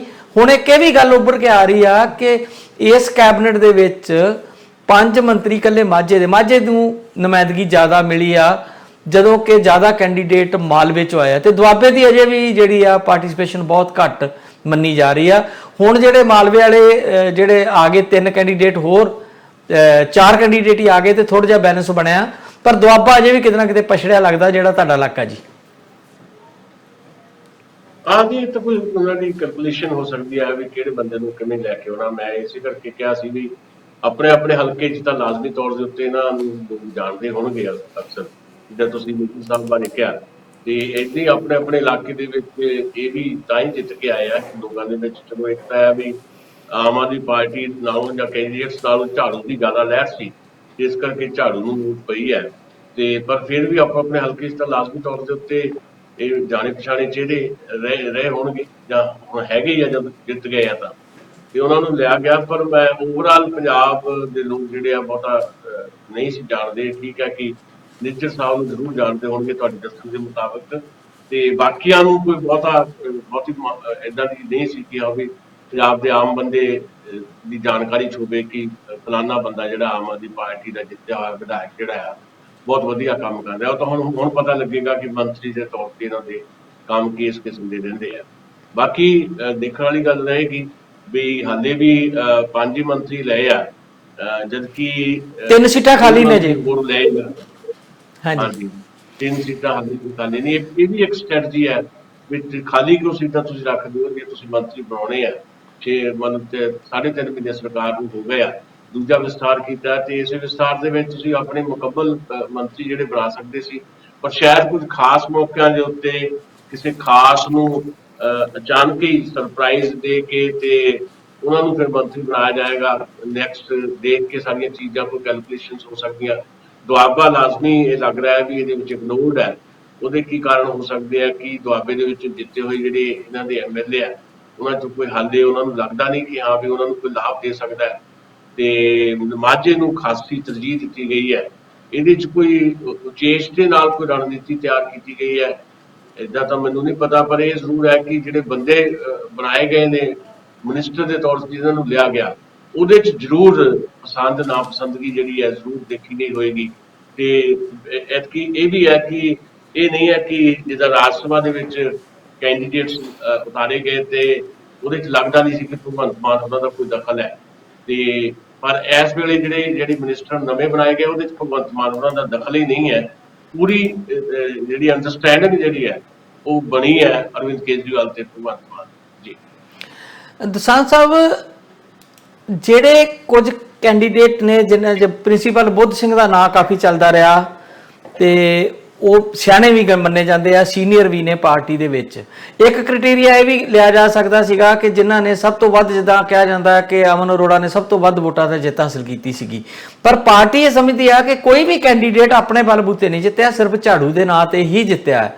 ਬਹੁਤ ਸਾਰੇ ਲੋਕੀ ਇਹ ਵੀ ਸਮਝਦੇ ਆ ਕਿ ਇੱਕ ਮੌਕਾ ਕੇਜਰੀਵਾਲ ਨੂੰ ਵਾਲਾ ਨਾਰਾ ਜਿਹੜਾ ਉਹ ਚੱਲਿਆ, ਹਾਲਾਂਕਿ ਬਹੁਤ ਸਾਰੇ ਪੰਜਾਬੀ ਇਹ ਸਮਝਦੇ ਕਿ ਕੇਜਰੀਵਾਲ ਕਰਕੇ ਵੋਟ ਨਹੀਂ ਪਈ। ਜੇ ਭਗਵੰਤ ਮਾਨ ਨੂੰ ਉਹ ਮੁੱਖ ਮੰਤਰੀ ਦਾ ਚਿਹਰਾ ਨਾ ਲਾਉਂਦੇ ਤੇ ਪਾਰਟੀ ਦਾ ਉਹ ਅਸਰ ਹੋਣਾ ਸੀ 2017 ਚ ਹੋਇਆ ਸੀਗਾ। ਤੇ ਵੋਟ ਆਖਰ ਪਈ ਕਿਹੜੇ ਨਾਂ ਤੋਂ? ਝਾੜੂ ਨੂੰ ਪਈ, ਭਗਵੰਤ ਮਾਨ ਨੂੰ ਪਈ, ਕੇਜਰੀਵਾਲ ਨੂੰ ਪਈ, ਉਹਨਾਂ ਦੀਆਂ ਨੀਤੀਆਂ ਨੂੰ ਪਈ, ਬਦਲਾਵ ਨੂੰ ਪਈ, ਜਾਂ ਜਿਹੜੇ ਪੁਰਾਣੇ ਚਿਹਰਿਆਂ ਤੋਂ ਅਕੇਵੇਂ ਨੂੰ ਪਈ, ਜਾਂ ਐਂਟੀ ਕਰਪਸ਼ਨ ਲੋਕਾਂ ਦੇ ਵਿਚਾਰ ਬਣ ਗਏ ਸੀ ਜੇ ਕਰਪਟ ਲੋਕਾਂ ਨੂੰ ਆਪਾਂ ਪਾਸੇ ਕਰਨਾ। ਉਹਦੇ ਕਰ ਕਿੰਨੇ ਸਾਰੇ ਫੈਕਟਰ ਆ ਜਦੋਂ ਆਪਾਂ ਗਿਣਦੇ ਆ। ਇਸ ਕਰਕੇ ਮੈਨੂੰ ਨਹੀਂ ਲੱਗਦਾ ਕਿ 92 ਚੋਂ ਕੋਈ ਵੀ ਵਿਅਕਤੀ ਜਿਹੜਾ ਉਹ ਦਾਅਵਾ ਕਰ ਸਕੇ ਕਿ ਮੈਂ ਆਪਣੇ ਬਲਬੂਤੇ ਜਿੱਤ ਕੇ ਆਇਆ ਤੇ ਉਹ ਪਾਰਟੀ ਨੂੰ ਅੱਖਾਂ ਦਿਖਾ ਸਕੇ। ਮੈਨੂੰ ਲੱਗਦਾ ਕਿ ਜਿੱਥੋਂ ਤੱਕ ਪ੍ਰੋਫੈਸਰ ਬਲਜਿੰਦਰ ਕੌਰ ਧਾਰਾਂ ਦਾ ਸਬੰਧ ਹੈ, ਜਿਹੜੀ ਮੈਂ ਗੱਲ ਕੀਤੀ, ਤੁਸੀਂ ਉੱਤੇ ਗੱਲ ਨਹੀਂ ਕੀਤੀ ਕਿ ਉਹਨਾਂ ਦੇ ਪਿਛੋਕੜ ਨੂੰ ਵੇਖ ਕੇ ਕੇਜਰੀਵਾਲ ਰੀ ਕਿਤੇ ਥੋੜਾ ਜਿਹਾ ਸੰਕੋਚ ਕਰ ਗਏ ਲੱਗਦੇ ਆ, ਉਹਨਾਂ ਨੂੰ ਰੋਕਿਆ ਗਿਆ। ਤੇ ਜਦੋਂ ਕਿਤੇ ਗਲਤੀ ਹੋਈ ਜਾਂ ਬਗਾਵਤ ਹੋਈ ਤੇ ਮੈਨੂੰ ਲੱਗਦਾ ਕਿ ਪਹਿਲਾਂ ਸਭ ਤੋਂ ਉਹਨਾਂ ਵੱਲੋਂ ਹੋਣੀ ਆ, ਜਿਹੜੀ ਗਲਤੀ ਦੀ ਸੰਭਾਵਨਾ ਪੈਦਾ ਹੋ ਰਹੀ ਆ, ਜਿਹੜਾ ਅੰਦਰ ਅੰਦਰ ਪ੍ਰੈਸ਼ਰ ਬਣੇਗਾ ਆਉਣ ਵਾਲੇ ਸਮੇਂ 'ਚ ਦਿਖੂਗਾ। ਤੇ ਜਿਹੜਾ ਤੁਸੀਂ ਕਿਹਾ ਕਿ ਜਿਹੜੀਆਂ 3 ਸੀਟਾਂ ਰੱਖੀਆਂ ਗਈਆਂ ਉਹਦੇ ਪਿੱਛੇ ਕੀ ਸਟ੍ਰੈਟਜੀ ਹੋ ਸਕਦੀ ਆ, ਇਹ ਕਿਸਮ ਦੇ ਉਹ ਵੀ ਹੋ ਸਕਦਾ ਹੈ ਕਿ ਲੋਕ ਜੁੜੇ ਰਹਿਣ ਤਾਂ ਕਿ ਕਦੀ ਵੀ ਕਿਸੇ ਦੀ ਵਾਰੀ ਆ ਸਕਦੀ ਹੈ, ਅਖੀਰ ਤੱਕ ਇਦਾਂ ਚੱਲਦਾ ਰਹੇ। ਵੈਸੇ ਤਾਂ ਪ੍ਰੋਵੋਕੇਟਰ ਹੁੰਦਾ ਮੇਰੇ ਖਿਆਲ ਮੁੱਖ ਮੰਤਰੀ ਦਾ, ਉਹ ਜਦੋਂ ਮਰਜ਼ੀ ਰੀਸ਼ਫਲ ਕਰ ਸਕਦਾ, ਜਿਹਨੂੰ ਮਰਜ਼ੀ ਥੱਲੇ ਕਰਕੇ ਦੂਜੇ ਬੰਦਿਆਂ ਨੂੰ ਅੱਗੇ ਲਿਆ ਸਕਦਾ। ਆਮ ਹੁੰਦਾ ਰਹਿੰਦਾ 5 ਸਾਲਾਂ 'ਚ ਕਈਆਂ ਨੂੰ ਚਾਂਸ ਮਿਲਦੇ, ਕਈਆਂ ਨੂੰ ਵਾਪਸ ਵੀ ਕਰ ਲਿਆ ਜਾਂਦਾ। ਹੁਣ ਵੀ ਬੜੀ ਚਰਚਾ ਸੀ ਕਿ ਮਾਝੇ ਦਾ ਇੱਕ ਮੰਤਰੀ ਛਾਂਟਿਆ ਜਾਣਾ, ਇਹ ਨਹੀਂ ਪਤਾ ਕਿਹੜਾ ਛਾਂਟਿਆ ਜਾਣਾ। ਔਰ ਲੋਕ ਤਾਂ ਇੱਥੋਂ ਤੱਕ ਕਹਿੰਦੇ ਸੀ, ਜਿੱਥੋਂ ਤੱਕ ਮੈਂ ਲਾਲਜੀਤ ਭੁੱਲਰ ਦਾ ਜ਼ਿਕਰ ਕਰਾਂ, ਕਹਿੰਦੇ ਸੀ ਕਿ ਉਹਨਾਂ ਦੇ ਕਾਰ ਵਿਹਾਰ ਤੋਂ ਬਹੁਤੇ ਖੁਸ਼ ਨਹੀਂ ਆ ਭਗਵੰਤ ਮਾਨ, ਤੇ ਉਹਨਾਂ ਦੀ ਪ੍ਰੈਜ਼ੈਂਸ ਜਿਹੜੀ ਆ ਵਿਧਾਨ ਸਭਾ ਦੇ ਵਿੱਚ ਵੀ ਉਹਨਾਂ ਦਾ ਜਿਹੜੀ ਪਰਫਾਰਮੈਂਸ ਸੀ ਉਹ ਬਹੁਤੀ ਵਧੀਆ ਨਹੀਂ ਸੀ ਰਹੀ। ਜਵਾਬ ਵਗੈਰਾ ਉਹਨਾਂ ਨੂੰ ਪ੍ਰੋਪਰ ਨਹੀਂ ਸੀ ਆਏ। ਹਾਲਾਂਕਿ ਕਿਉਂਕਿ ਸਾਰੇ ਨਵੇਂ ਆ, ਇਸ ਕਰਕੇ ਜੇ ਇਸ ਗੱਲ ਨੂੰ ਬਹੁਤਾ ਨਹੀਂ ਲਿਆ ਜਾਂਦਾ, ਪਰ ਕਿਤੇ ਨਾ ਕਿਤੇ ਲੱਗਦਾ ਹੈ ਕਿ ਜਿਹੜੀ ਉਹਨਾਂ ਦੀ ਪਰਫਾਰਮੈਂਸ ਆ ਉਹਨੂੰ ਵੇਖ ਕੇ ਲੋਕ ਕਹਿ ਰਹੇ ਸੀ ਕਿ ਸ਼ਾਇਦ ਇੱਕ ਮੰਤਰੀ ਛਾਂਟਿਆ ਵੀ ਜਾ ਸਕਦਾ ਹੈ, ਪਰ ਉਹ ਉਹਨਾਂ ਕਾਲੀ ਨਹੀਂ ਕੀਤੀ ਅਜੇ। ਉਹਨਾਂ ਨੇ ਪਤਾ ਨਹੀਂ ਕੀ ਸੋਚ ਕੇ ਕੰਮ ਕੀਤਾ ਹੋਏਗਾ। ਦੇਖੋ, ਕੈਬਨਿਟ ਜਿਹੜੀ ਆ ਬਣ ਗਈ ਆ, ਉਹਦੇ 3 ਮੰਤਰੀ ਜਿਹੜੇ ਆ ਉਹ ਹਾਲੇ ਨਹੀਂ ਲਏ ਗਏ। 3 ਕੁਰਸੀਆਂ ਖਾਲੀ ਰੱਖੀਆਂ ਗਈਆਂ, ਉਹ ਤਾਂ ਸਟ੍ਰੈਟਜੀ ਦਾ ਕੋਈ ਹਿੱਸਾ ਹੋ ਸਕਦਾ ਹੈ। ਕਿਸੇ ਨੂੰ ਛਾਂਟਣਾ ਜਿਹੜਾ ਆ ਉਹ ਵੀ ਆਪਣੇ ਆਪ ਦੇ ਵਿੱਚ ਕੋਈ ਅਲੋਕਾਰ ਗੱਲ ਨਹੀਂ ਹੁੰਦੀ। ਆਸਟ ਕਰ ਸਕਦੇ ਹੋ ਤੇ ਕਿਸੇ ਨੂੰ ਛਾਂਟ ਵੀ ਸਕਦੇ ਹੋ। ਇਹ ਚਰਚਾ ਤਾਂ ਚੱਲ ਰਹੀ ਸੀ ਵੀ ਮਾਝੇ ਦਾ ਇੱਕ ਮੰਤਰੀ ਜਿਹੜੇ ਆ ਉਹਨਾਂ ਨੂੰ ਛਾਂਟਿਆ ਜਾ ਸਕਦਾ ਹੈ, ਪਰ ਤੁਸੀਂ ਲਾਲਜੀਤ ਭੁੱਲਰ ਦਾ ਨਾਂ ਲਿਆ ਤੇ ਉਹਨਾਂ ਦੀ ਪਰਫਾਰਮੈਂਸ ਬਾਰੇ ਤੁਸੀਂ ਜ਼ਿਕਰ ਕੀਤਾ, ਪੋਸੀਬਿਲਿਟੀਜ਼ ਹੋ ਸਕਦੀ ਸੀ, ਪਰ ਕਿਉਂ ਰੁਕਿਆ ਜਾਂ ਲਾਲਜੀਤ ਭੁੱਲਰ ਨੂੰ ਹੀ ਆਉਣ ਵਾਲੇ ਸਮੇਂ ਦੇ ਵਿੱਚ ਜਿਹੜਾ ਛਾਂਟਿਆ ਜਾਏਗਾ ਜਾਂ ਕੋਈ ਹੋਰ ਹੋਏਗਾ, ਇਹ ਤਾਂ ਐਵੇਂ ਚਰਚਾ ਦਾ ਵਿਸ਼ਾ ਆ। ਇਹ ਤਾਂ ਹੁਣ ਸਰਕਾਰ ਨੇ ਜਾਂ ਵਰਤਮਾਨ ਜਾਂ ਕੇਜਰੀਵਾਲ ਹੋਰੀ ਵੀ ਦੇਖ ਰਹੇ ਆ, ਉਹਨਾਂ ਨੇ ਫੈਸਲਾ ਕਰਨਾ ਹੈ। ਤੇ ਥੱਲੇ ਚਰਚਾ ਤਾਂ ਚਲੋ ਚੱਲਦੀ ਰਹਿੰਦੀ ਆ, ਨਾ ਤਾਂ ਕੋਈ ਹੋਰ ਵੀ ਚੱਲ ਰਿਹਾ, ਪਰ ਅਸੀਂ ਬਿਨਾਂ ਤੱਥਾਂ ਤੋਂ ਉਹਨਾਂ ਨਾਂ ਦਾ ਜ਼ਿਕਰ ਨਹੀਂ ਕਰਨਾ ਚਾਹੁੰਦੇ। ਤੇ ਦੂਜੀ ਗੱਲ, ਸਰਬਜੀਤ ਕੌਰ ਪ੍ਰੋਫੈਸਰ ਬਲਜਿੰਦਰ ਕੌਰ ਦਾ ਤੁਸੀਂ ਜ਼ਿਕਰ ਕੀਤਾ, ਪਿਛੋਕੜ ਦੀ ਗੱਲ ਕੀਤੀ ਹੈ, ਤੇ ਇਹ ਠੀਕ ਆ। ਹੋ ਸਕਦਾ ਹੈ ਕਿ ਸ਼ਾਇਦ ਉਹਨਾਂ ਨੂੰ ਲੱਗਦਾ ਹੋ ਸਕਦਾ ਹੈ ਕਿ ਉਹਨਾਂ ਦੇ ਪਿਛੋਕੜ ਕਰਕੇ ਉਹਨਾਂ ਨੂੰ ਨਾ ਮੰਤਰੀ ਬਣਾਇਆ ਗਿਆ ਹੋਵੇ, ਪਰ ਜਿਹੜੀ ਬਗਾਵਤ ਦੀ ਤੁਸੀਂ ਗੱਲ ਕਰ ਰਹੇ ਹੋ ਵੀ ਥੋੜੇ ਜਿਹੇ, ਜਿੱਦਾਂ ਅਮਨ ਅਰੋੜਾ ਤੇ ਪ੍ਰੋਫੈਸਰ ਬਲਜਿੰਦਰ ਕੌਰ ਨੇ ਥੋੜੀ ਗੱਲ ਕੀਤੀ ਸੀ ਜਦੋਂ ਪਹਿਲੀ ਜਿਹੜੀ ਕੈਬਨਿਟ ਬਣਾਈ ਗਈ, ਥੋੜੇ ਥੋੜੇ ਸੰਕੇਤ ਦਿੱਤੇ ਸੀ ਵੀ ਨਾਰਾਜ਼ਗੀ ਪ੍ਰਗਟ ਕੀਤੀ ਸੀ ਵੀ ਸ਼ਾਇਦ ਹੁਣ ਵੀ ਕੋਈ ਏਦਾਂ ਦੀ ਸੰਭਾਵਨਾ ਬਣ ਸਕਦੀ ਹੈ। ਤੇ ਮੈਨੂੰ ਲੱਗਦਾ ਕਿ ਕਿਸੇ ਦੀ ਵੀ ਨਾਰਾਜ਼ਗੀ, ਕਿਸੇ ਦੀ ਵੀ ਬਗਾਵਤ ਕੋਈ ਬਹੁਤੀ ਅਸਰ ਨਹੀਂ ਪਾਉਣ ਵਾਲੀ ਆਮ ਆਦਮੀ ਪਾਰਟੀ ਉੱਪਰ, ਕਿਉਂਕਿ ਉਹਨਾਂ ਕੋਲ ਗਿਣਤੀ ਨਫਰੀ ਬਹੁਤ ਜ਼ਿਆਦਾ ਹੈ। ਜੇ ਕਿਤੇ ਬਹੁਤ ਮਾਈਨਰ ਮਾਰਜਨ ਦੇ ਨਾਲ ਸਰਕਾਰ ਇਹ ਬਣੀ ਹੁੰਦੀ, 2-4 ਜਿਹੜੇ ਵਿਧਾਇਕ ਹੀ ਜ਼ਿਆਦਾ ਹੁੰਦੇ, ਮਤਲਬ ਜਿੰਨੀ ਸਰਕਾਰ ਬਣਾਉਣ ਵਾਸਤੇ ਚਾਹੀਦੇ ਆ, ਤਾਂ ਸ਼ਾਇਦ ਮੁਸ਼ਕਲ ਸਥਿਤੀ ਬਣ ਸਕਦੀ ਸੀ ਆਮ ਆਦਮੀ ਪਾਰਟੀ ਲਈ। ਇਸ ਤਰ੍ਹਾਂ ਦਾ ਕੈਬਨਿਟ ਬਣਾਉਣੀ ਤੇ ਫਿਰ ਇਹ ਡਰ ਰਹਿਣਾ ਸੀ ਵੀ ਬਗਾਵਤ ਹੋ ਸਕਦੀ ਹੈ, ਤੇ ਫਿਰ ਜਿਹੜੀ ਵਿਰੋਧੀ ਧਿਰਾਂ ਹੈਗੀਆਂ ਉਹਨਾਂ ਦੀ ਵੀ ਅੱਖ ਰਹਿੰਦੀ ਹੈ ਵੀ ਕਿਹੜੇ ਬੰਦੇ ਨੂੰ ਕਦੋਂ ਤੋੜਿਆ ਜਾਣਾ ਤੇ ਕਿਵੇਂ ਸਰਕਾਰ ਨੂੰ ਸਥਿਰ ਕੀਤਾ ਜਾ ਸਕਦਾ। ਹੁਣ ਤਾਂ ਨਫਰੀ ਇੰਨੀ ਹੈ, 92 ਵਿਧਾਇਕ ਨੇ, ਕਿਸੇ ਇੱਕ ਵਿਧਾਇਕ ਦੀ ਜਾਂ 2 ਵਿਧਾਇਕਾਂ ਦੀ ਜਾਂ 5-7 ਵਿਧਾਇਕਾਂ ਦੀ ਬਗਾਵਤ ਵੀ ਜਿਹੜੀ ਹੈ ਕੋਈ ਬਹੁਤਾ ਅਸਰ ਪਾਉਣ ਵਾਲੀ ਨਹੀਂ, ਸਗੋਂ ਆਪਣਾ ਕਰੀਅਰ ਜਿਹੜਾ ਆ, ਜਿਹੜਾ ਵੀ ਕਿਸੇ ਬਗਾਵਤੀ ਮੁਲਕ 'ਚ ਆਏਗਾ ਆਪਣਾ ਕੈਰੀਅਰ ਖਤਮ ਕਰ ਬੈਠੇਗਾ। ਆਮ ਆਦਮੀ ਪਾਰਟੀ ਦੇ ਵਿੱਚ ਵੀ ਤੇ ਉੱਦਾਂ ਵੀ ਸਿਆਸੀ ਤੌਰ ਤੇ ਪੰਜਾਬ ਦੇ ਵਿੱਚ ਕੋਈ ਬਹੁਤੀਆਂ ਆਪਸ਼ਨਸ ਨਹੀਂ ਆ। ਹੁਣ ਆਮ ਆਦਮੀ ਪਾਰਟੀ ਦੇ 92 ਵਿਧਾਇਕ ਨੇ, 2-4 ਜੇ ਬਗਾਵਤ ਵੀ ਕਰ ਦੇਣਗੇ, ਆਮ ਆਦਮੀ ਪਾਰਟੀ ਨੂੰ ਕੋਈ ਫਰਕ ਨਹੀਂ ਪੈਣ ਵਾਲਾ। ਉਹ ਆਪਣਾ ਸਿਆਸੀ ਕੈਰੀਅਰ ਜਿਹੜਾ ਖਤਮ ਕਰ ਬੈਠੇ। ਦਸਾਂਝ ਸਾਹਿਬ, ਵੈਸੇ ਜਿਹੜਾ ਇਹ ਬਹੁਤ ਸਾਰੇ ਜਿਹੜੇ ਐਮਐਲਏ ਹੋਣਾ ਜਿਹੜਾ ਵਾ, ਜਿੱਥੇ ਇੱਕ ਪਾਸੇ ਫਾਇਦੇ ਵਾਲਾ ਸੌਦਾ ਕਿ ਸਰਕਾਰ ਜਿਹੜੀ ਆ ਉਹ ਬੜੀ ਸਥਿਰ ਰਹਿੰਦੀ ਆ ਤੇ ਬਗਾਵਤ ਦਾ ਚਾਂਸ ਨਹੀਂ ਰਹਿੰਦਾ, ਪਰ ਦੂਜੇ ਪਾਸੇ ਕਿਤੇ ਨਾ ਕਿਤੇ ਪ੍ਰੈਸ਼ਰ ਵੀ ਤਾਂ ਵੱਧਦੇ ਆ ਨਾ ਜੀ, ਜਦੋਂ ਬਹੁਤ ਸਾਰੇ ਡਿਜ਼ਰਵਿੰਗ ਕੈਂਡੀਡੇਟ ਹੋਣ। ਜੇ ਆਪਾਂ ਦੇਖਦੇ ਹਾਂ ਕਿ ਜਿਹੜੇ ਆਮ ਆਦਮੀ ਪਾਰਟੀ ਦੇ ਚੁਣੇ ਹੋਏ 92 ਹੈਗੇ ਲੀਡਰ, ਉਹਨਾਂ ਚੋਂ ਘੱਟੋ ਘੱਟ ਇਹਨਾਂ ਕੋਲ 40 ਤੋਂ 50 ਬੰਦੇ ਐਸੇ ਆ ਜਿਹੜੇ ਹਾਈਲੀ ਕੁਆਲੀਫਾਈਡ ਨੇ, ਔਰ ਜਿਨ੍ਹਾਂ ਨੂੰ ਪਾਸੇ ਰੱਖ ਕੇ ਸਿਰਫ 10ਵੀਂ ਤੇ 12ਵੀਂ ਵਾਲਿਆਂ ਨੂੰ ਤਰਜੀਹ ਦਿੱਤੀ ਗਈ ਆ। ਹੁਣ ਵੀ ਜੇ ਆਪਾਂ ਵੇਖੀਏ ਤੇ ਅਨਮੋਲ ਗਗਨ ਮਾਨ ਰੀਸਰ 12ਵੀਂ ਪਾਸ ਆ, ਪਹਿਲੀ ਵਜ਼ਾਰਤ ਵਿੱਚ ਵੀ 10ਵੀਂ ਪਾਸ ਵਿਅਕਤੀ ਜ਼ਿਆਦਾ ਸੀਗੇ। ਇਹ ਕੀ ਕਾਰਨ ਤੁਹਾਨੂੰ ਲੱਗਦਾ ਕਿ ਇੱਕ ਪਾਸੇ ਐਡਾ ਵੱਡਾ ਕ੍ਰਾਈਸਿਸ ਆ ਪੰਜਾਬ ਦਾ, ਇਕਨੋਮੀ ਦਾ ਬੁਰਾ ਹਾਲ ਆ, ਪੰਜਾਬ ਕਰਜ਼ੇ 'ਚ ਆ, ਪੰਜਾਬ ਦੇ ਵਿੱਚ ਬੇਚੈਨੀ ਆ, ਪੰਜਾਬ ਦੇ ਲੋਕ ਬੇਰੁਜ਼ਗਾਰੀ ਤੋਂ ਲੜ ਰਹੇ ਆ, ਕਿਸਾਨ ਮੂਵਮੈਂਟਾਂ ਚੱਲ ਰਹੀਆਂ, ਪੰਜਾਬ 'ਚ ਬਹੁਤ ਕੁਝ ਹੋ ਰਿਹਾ ਵਾ ਥੱਲੇ ਲੈਵਲ ਤੇ ਕੀ ਕਾਰਨ ਆ ਕਿ ਇੰਨੇ ਸਿਆਣੇ ਬੰਦੇ, ਇੰਨੇ ਪੜ੍ਹੇ ਲਿਖੇ ਬੰਦੇ, ਇੰਨੇ ਇੰਟੈਲੈਕਚੁਅਲ ਬੰਦਿਆਂ ਦੀ ਟੀਮ ਹੋਵੇ ਤੇ ਉਹਨਾਂ ਨੂੰ ਇਗਨੋਰ ਕਰਕੇ ਤੇ ਸਧਾਰਨ ਵਿਅਕਤੀਆਂ ਨੂੰ ਅੱਗੇ ਲਿਆਂਦਾ ਜਾ ਰਿਹਾ ਹੋਵੇ? ਇਹ ਸਟ੍ਰੈਟਜੀ ਤੁਹਾਨੂੰ ਸਮਝ ਆਉਂਦੀ? ਦੇਖੋ, ਸਧਾਰਨਤਾ ਜਿਹੜੀ ਹੈ ਨਾ ਜੀ, ਇਹ ਆਮ ਆਦਮੀ ਪਾਰਟੀ ਦੀ ਤਾਕਤ ਬਣ ਕੇ ਉੱਭਰੀ ਹੈ। ਮਤਲਬ ਤੁਸੀਂ ਉਹ ਲੋਕਾਂ ਨੂੰ ਤਰਜੀਹ ਨਹੀਂ ਦਿੰਦੇ ਜਿਨ੍ਹਾਂ ਦਾ ਨਾਂ ਤੇ ਵੀ ਆ, ਚਰਚਾ ਵੀ ਆ। ਤੁਸੀਂ ਦੇਖੋ 21-22 ਤਾਂ ਕਾਂਗਰਸੀ ਹੈ ਸਾਬਕਾ ਜਿਹੜੇ ਆ, ਉਹਨਾਂ ਨੂੰ ਬੜੀ ਉਮੀਦ ਹੋਣੀ ਹੈ ਕਿ ਲਾ ਜੀ ਹੁਣ ਅਸੀਂ ਐਮਐਲਏ ਵੀ ਬਣ ਗਏ ਤੇ ਹੁਣ ਮੰਤਰੀ ਅਸੀਂ ਬਣਾਂਗੇ, ਤੇ ਹਰੇਕ ਨੇ ਥਾਪੀਆਂ ਥੁੱਪੀਆਂ ਮਾਰਨੀਆਂ ਸ਼ੁਰੂ ਕੀਤੀਆਂ ਹੋਣੀਆਂ। ਪਰ ਦੇਖੋ, ਕਿਸੇ ਵੀ ਜਿਹੜੇ ਇਸ ਤਰ੍ਹਾਂ ਦੇ ਬੰਦੇ ਨੂੰ ਜਿਹੜੇ ਇੱਧਰੋਂ ਉੱਧਰੋਂ ਆਏ ਆ ਉਹਨਾਂ ਨੂੰ ਮੰਤਰੀ ਨਹੀਂ ਬਣਾਇਆ ਗਿਆ। ਬਿਲਕੁਲ ਤਾਜ਼ੇ ਚਿਹਰੇ ਜਿਹੜੇ ਆ ਉਹ ਮੰਤਰੀ ਲਏ ਗਏ ਆ, ਬਿਲਕੁਲ ਫਰੈਸ਼। ਤੇ ਇਹ ਸਧਾਰਨਤਾ ਜਿਹੜੀ ਹੈ ਇਹ ਇੱਕ ਤਾਕਤ ਦੇ ਤੌਰ ਤੇ ਆਮ ਆਦਮੀ ਪਾਰਟੀ ਨੂੰ ਜਿਹੜੀ ਆਕਸੀਜਨ ਦੇ ਰਹੀ ਹੈ। ਸੋ ਇਸ ਕਰਕੇ ਸ਼ਾਇਦ ਇਹ ਵੀ ਸਟ੍ਰੈਟਜੀ ਹੋ ਸਕਦੀ ਹੈ ਵੀ ਜਿਹੜੇ ਲੋਕ ਪਰਖੇ ਜਾ ਚੁੱਕੇ, ਪਹਿਲਾਂ ਲੋਕਾਂ ਨੇ ਉਹਨਾਂ ਨੂੰ ਵੱਖ-ਵੱਖ ਪਾਰਟੀਆਂ 'ਚ ਕੰਮ ਕਰਦਿਆਂ ਦੇਖਿਆ, ਖਾਸ ਤੌਰ ਤੇ ਕਾਂਗਰਸ ਦੇ ਵਿੱਚ, ਉਹਨਾਂ ਲੋਕਾਂ ਨੂੰ ਬਹੁਤ ਜ਼ਿਆਦਾ ਤਵੱਜੋ ਨਹੀਂ ਦੇਣੀ। ਵੀ ਜੇ ਉਹੀ ਕੁਝ ਹੋ ਗਿਆ ਤੇ ਮੁੜ ਕੇ ਫਿਰ ਥੱਲੇ ਲੋਕ ਕਹਿਣਾ ਸ਼ੁਰੂ ਕਰ ਦੇਣਗੇ ਵੀ ਪਹਿਲਾਂ ਇਹ ਕਾਂਗਰਸ ਦੇ ਰਾਜ ਦੇ ਦੌਰਾਨ ਆਪਣੀਆਂ ਮਾਨਾਈਆਂ ਕਰਦੇ ਰਹੇ, ਹੁਣ ਇਹਨਾਂ ਨੂੰ ਫਿਰ ਉੱਚੇ ਅਹੁਦੇ ਤੇ ਉੱਤੇ ਜਾਂ ਉੱਚੀ ਕੁਰਸੀ ਤੇ ਬਿਠਾ ਦਿੱਤਾ ਗਿਆ। ਸੋ ਬਿਲਕੁਲ ਸਧਾਰਨ ਲੋਕ, ਨਵੇਂ ਲੋਕ, ਜਿਨ੍ਹਾਂ ਬਾਰੇ ਕੋਈ ਬਹੁਤ ਜ਼ਿਆਦਾ ਚਰਚਾ ਵੀ ਨਹੀਂ, ਉਹਨਾਂ ਨੂੰ ਅਚਾਨਕ ਹੀ ਸਰਪ੍ਰਾਈਜ਼ਿੰਗ ਤਰੀਕੇ ਦੇ ਨਾਲ ਮੰਤਰੀ ਬਣਾ ਦੇਣਾ, ਇਹ ਵੀ ਇੱਕ ਕਾਰਜਸ਼ੈਲੀ ਹੁੰਦੀ ਹੈ, ਇਹ ਵੀ ਇੱਕ ਸਟ੍ਰੈਟਜੀ ਹੁੰਦੀ ਹੈ, ਜਿਹਦੇ ਕਰਕੇ ਫਿਰ ਸਰਕਾਰ ਦੀ ਬੱਲੇ ਬੱਲੇ ਵੀ ਹੁੰਦੀ ਹੈ ਵੀ ਦੇਖੋ ਇਹਨਾਂ ਨੇ ਇਹ ਨਹੀਂ ਦੇਖਿਆ ਵੀ ਕਿਹਦੇ ਕੋਲ ਕਿੰਨਾ ਪੈਸਾ ਆ, ਕਿਹੜਾ ਜਿਹੜਾ ਆ ਕਿਹੜੇ ਪਿਛੋਕੜ ਚ ਆਉਂਦਾ ਆ। ਇਹਨਾਂ ਨੇ ਤਾਂ ਇਹ ਦੇਖਿਆ ਕਿ ਹਾਂ, ਇੱਕ ਸਧਾਰਨ ਪਰਿਵਾਰਾਂ ਚੋਂ ਉੱਠ ਕੇ ਜਿਹੜੇ ਬੰਦੇ ਇੱਥੇ ਤੱਕ ਪਹੁੰਚੇ ਆ, ਉਹ ਫਿਰ ਉਹਨਾਂ ਦੇ ਅੰਦਰ ਜਿਹੜੀ ਆ ਉਹ ਸਧਾਰਨ ਪਰਿਵਾਰ ਚੋਂ ਉੱਠ ਕੇ ਇੱਥੇ ਤੱਕ ਪਹੁੰਚਣ ਦੇ ਦੌਰਾਨ ਜਿਹੜੀ ਉਹਨਾਂ ਨੇ ਓਨੈਸਟੀ ਦਿਖਾਈ ਹੈ, ਉਹਨਾਂ ਦੇ ਅੰਦਰ ਪਈ ਹੋਈ ਇਮਾਨਦਾਰੀ ਜਿਹੜੀ ਹੈ ਸਰਕਾਰ ਵਾਸਤੇ ਇੱਕ ਕੰਮ ਕਰੇਗੀ, ਚੰਗਾ ਕੰਮ ਕਰੇਗੀ ਤੇ ਲੋਕਾਂ 'ਚ ਵੀ ਗੱਲ ਜਾਏਗੀ ਤੇ ਉਹ ਵੀ ਇਮਾਨਦਾਰੀ ਨਾਲ ਕੰਮ ਕਰਨਗੇ। ਸੋ ਸਧਾਰਨਤਾ ਨੂੰ ਆਪਣੀ ਤਾਕਤ ਬਣਾਇਆ ਆਮ ਆਦਮੀ ਪਾਰਟੀ ਨੇ, ਏਦਾਂ ਦਿਖਾਈ ਦੇ ਰਿਹਾ ਜੀ। ਪਰ ਦਸਾਂਝ ਸਾਹਿਬ, ਦੂਜਾ ਪੱਖ ਜਿਹੜਾ ਮੈਂ ਤੁਹਾਡੇ ਨਾਲ ਕਹਿ ਰਿਹਾ ਕਿ ਜਿੱਡੇ ਵੱਡੇ ਮਸਲਿਆਂ ਨੂੰ ਫੇਸ ਕਰ ਰਹੀ ਹੈ ਸਰਕਾਰ, ਉਹਨਾਂ ਨੂੰ ਬੌਧਿਕ ਪੱਧਰ ਵੀ ਤੇ ਆਪਣਾ ਮੇਨਟੇਨ ਕਰਨਾ ਚਾਹੀਦਾ ਸੀ ਨਾ। ਬੌਧਿਕ ਪੱਧਰ ਦੇ ਉੱਤੇ ਉਹ ਲੋਕ ਜਿਹੜੇ ਇਹਨਾਂ ਕ੍ਰਾਈਸਿਸ ਦੇ ਇਹਨਾਂ ਨੂੰ ਪ੍ਰੋਪਰ ਸੁਝਾਅ ਦੇ ਸਕਦੇ, ਉਹਨੂੰ ਬਾਹਰ ਕੱਢ ਸਕਦੇ, ਉਹਨਾਂ ਨੂੰ ਤਾਕਤ ਦੇਣੀ ਬਣਦੀ ਸੀ ਨਾ ਕਿਤੇ ਨਾ ਕਿਤੇ। ਖਾਲੀ ਇਹ ਗੱਲ ਕਹਿਣੀ ਕਿ ਹੁਣ ਤੁਸੀਂ ਮੈਨੂੰ ਦੱਸੋ ਵੀ ਇੱਕ ਮੈਟ੍ਰਿਕ ਪਾਸ ਵਿਅਕਤੀ ਆ, ਉਹ ਇੱਕ ਬਿਊਰੋਕਰੇਟ ਦੇ ਅੱਗੇ ਸਰਸਰ ਨਹੀਂ ਕਰੂਗਾ, ਜਿੰਨਾ ਮਰਜ਼ੀ ਉਹਨੂੰ ਤੁਸੀਂ ਤਾਕਤਵਰ ਮੰਤਰੀ ਕਹਿ ਲਓ, ਜਾਂ ਤੇ ਫਿਰ ਉਹ ਰੂਡ ਹੋਊਗਾ ਉਹਦੇ ਨਾਲ, ਤੇ ਜਾਂ ਫਿਰ ਉਹ ਬਿਲਕੁਲ ਉੱਥੇ ਮਤਲਬ ਅਗਿਆਨਤਾ ਵਸ ਉਹਨੂੰ ਜਵਾਬ ਨਹੀਂ ਦੇ ਸਕੂਗਾ। ਜੇ ਉਹਦੀ ਥਾਂ ਦੇ ਉੱਤੇ ਜਿਹੜੇ ਇਹਨਾਂ ਕੋਲ ਐਡਾ ਵੱਡਾ ਖਜ਼ਾਨਾ ਸੀ ਬੌਧਿਕਤਾ ਦਾ, ਐਡੇ ਵਧੀਆ ਲੋਕ ਸੀਗੇ, ਉਹਨਾਂ ਦਾ ਇਸਤੇਮਾਲ ਕਰਕੇ ਪੰਜਾਬ ਦੀ ਬਿਹਤਰੀ ਦੀ ਕੁਝ ਕੰਮ ਕਰਨਾ ਚਾਹੁੰਦੇ, ਐਸੀ ਟੀਮ ਫਾਰਮ ਕਰਦੇ, ਤੇ ਉਹ ਫਿਰ ਤੁਹਾਨੂੰ ਲੱਗਦਾ ਨਹੀਂ ਕਿ ਕਿਤੇ ਉਹ ਜ਼ਿਆਦਾ ਪ੍ਰਭਾਵਸ਼ਾਲੀ ਤਰੀਕੇ ਨਾਲ ਇਹਨਾਂ ਦੀ ਅਗਲੀ ਇਲੈਕਸ਼ਨ ਦੀ ਵੀ ਚੰਗਾ ਹੋ ਸਕਦਾ ਸੀਗਾ, ਤੇ ਪਾਰਟੀ ਦਾ ਜਿਹੜਾ ਇਮੇਜ ਹੈ ਲੋਕਾਂ 'ਚ ਉਹ ਵੀ ਚੰਗਾ ਬਣ ਸਕਦਾ ਸੀਗਾ? ਦੇਖੋ, ਇਹ ਜਿਹੜੇ ਲੋਕ ਨੇ ਜਿਹੜੇ ਆਪਣੇ ਅਮਨ ਅਰੋੜਾ ਤੋਂ ਲੈ ਕੇ ਜਿਹੜੇ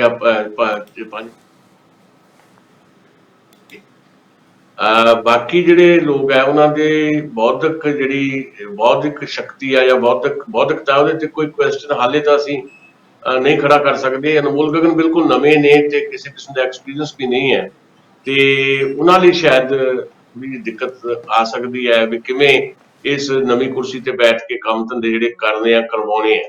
ਤੇ ਬਾਕੀ ਲੋਕਾਂ ਬਾਰੇ ਤੁਸੀਂ ਦੱਸਿਆ ਹੀ ਹੈ, ਨਿੱਜਰ ਸਾਹਿਬ ਬਾਰੇ, ਚੀਫ ਖਾਲਸਾ ਦੀਵਾਨ ਦਾ ਵੀ ਤੁਸੀਂ ਜ਼ਿਕਰ ਕੀਤਾ, ਤੇ ਉਹਨਾਂ ਦੀ ਕੋਈ ਬੌਧਿਕਤਾ ਬਾਰੇ ਕੋਈ ਕੁਐਸਚਨ ਨਹੀਂ ਮੇਰਾ ਖਿਆਲ ਖੜਾ ਕੀਤਾ ਜਾ ਸਕਦਾ। ਬਾਕੀ ਜਿਹੜੇ 3 ਨਾਂ ਹੋਰ ਹੈ, ਉਹਨਾਂ ਬਾਰੇ ਅਮਨ ਅਰੋੜਾ ਬਾਰੇ ਵੀ ਕੋਈ ਸਵਾਲ ਨਹੀਂ ਕੀਤਾ ਜਾ ਸਕਦਾ। ਬਾਕੀ ਜਿਹੜੇ ਅਨਮੋਲ ਗਗਨ ਨੂੰ ਛੱਡ ਕੇ 2 ਜਾਣੇ ਆ, ਉਹਨਾਂ ਨੂੰ ਤੁਸੀਂ ਹਾਲੇ ਚੰਗੀ ਤਰੀਕੇ ਨਾਲ ਜਾਣਦੇ ਨਹੀਂ।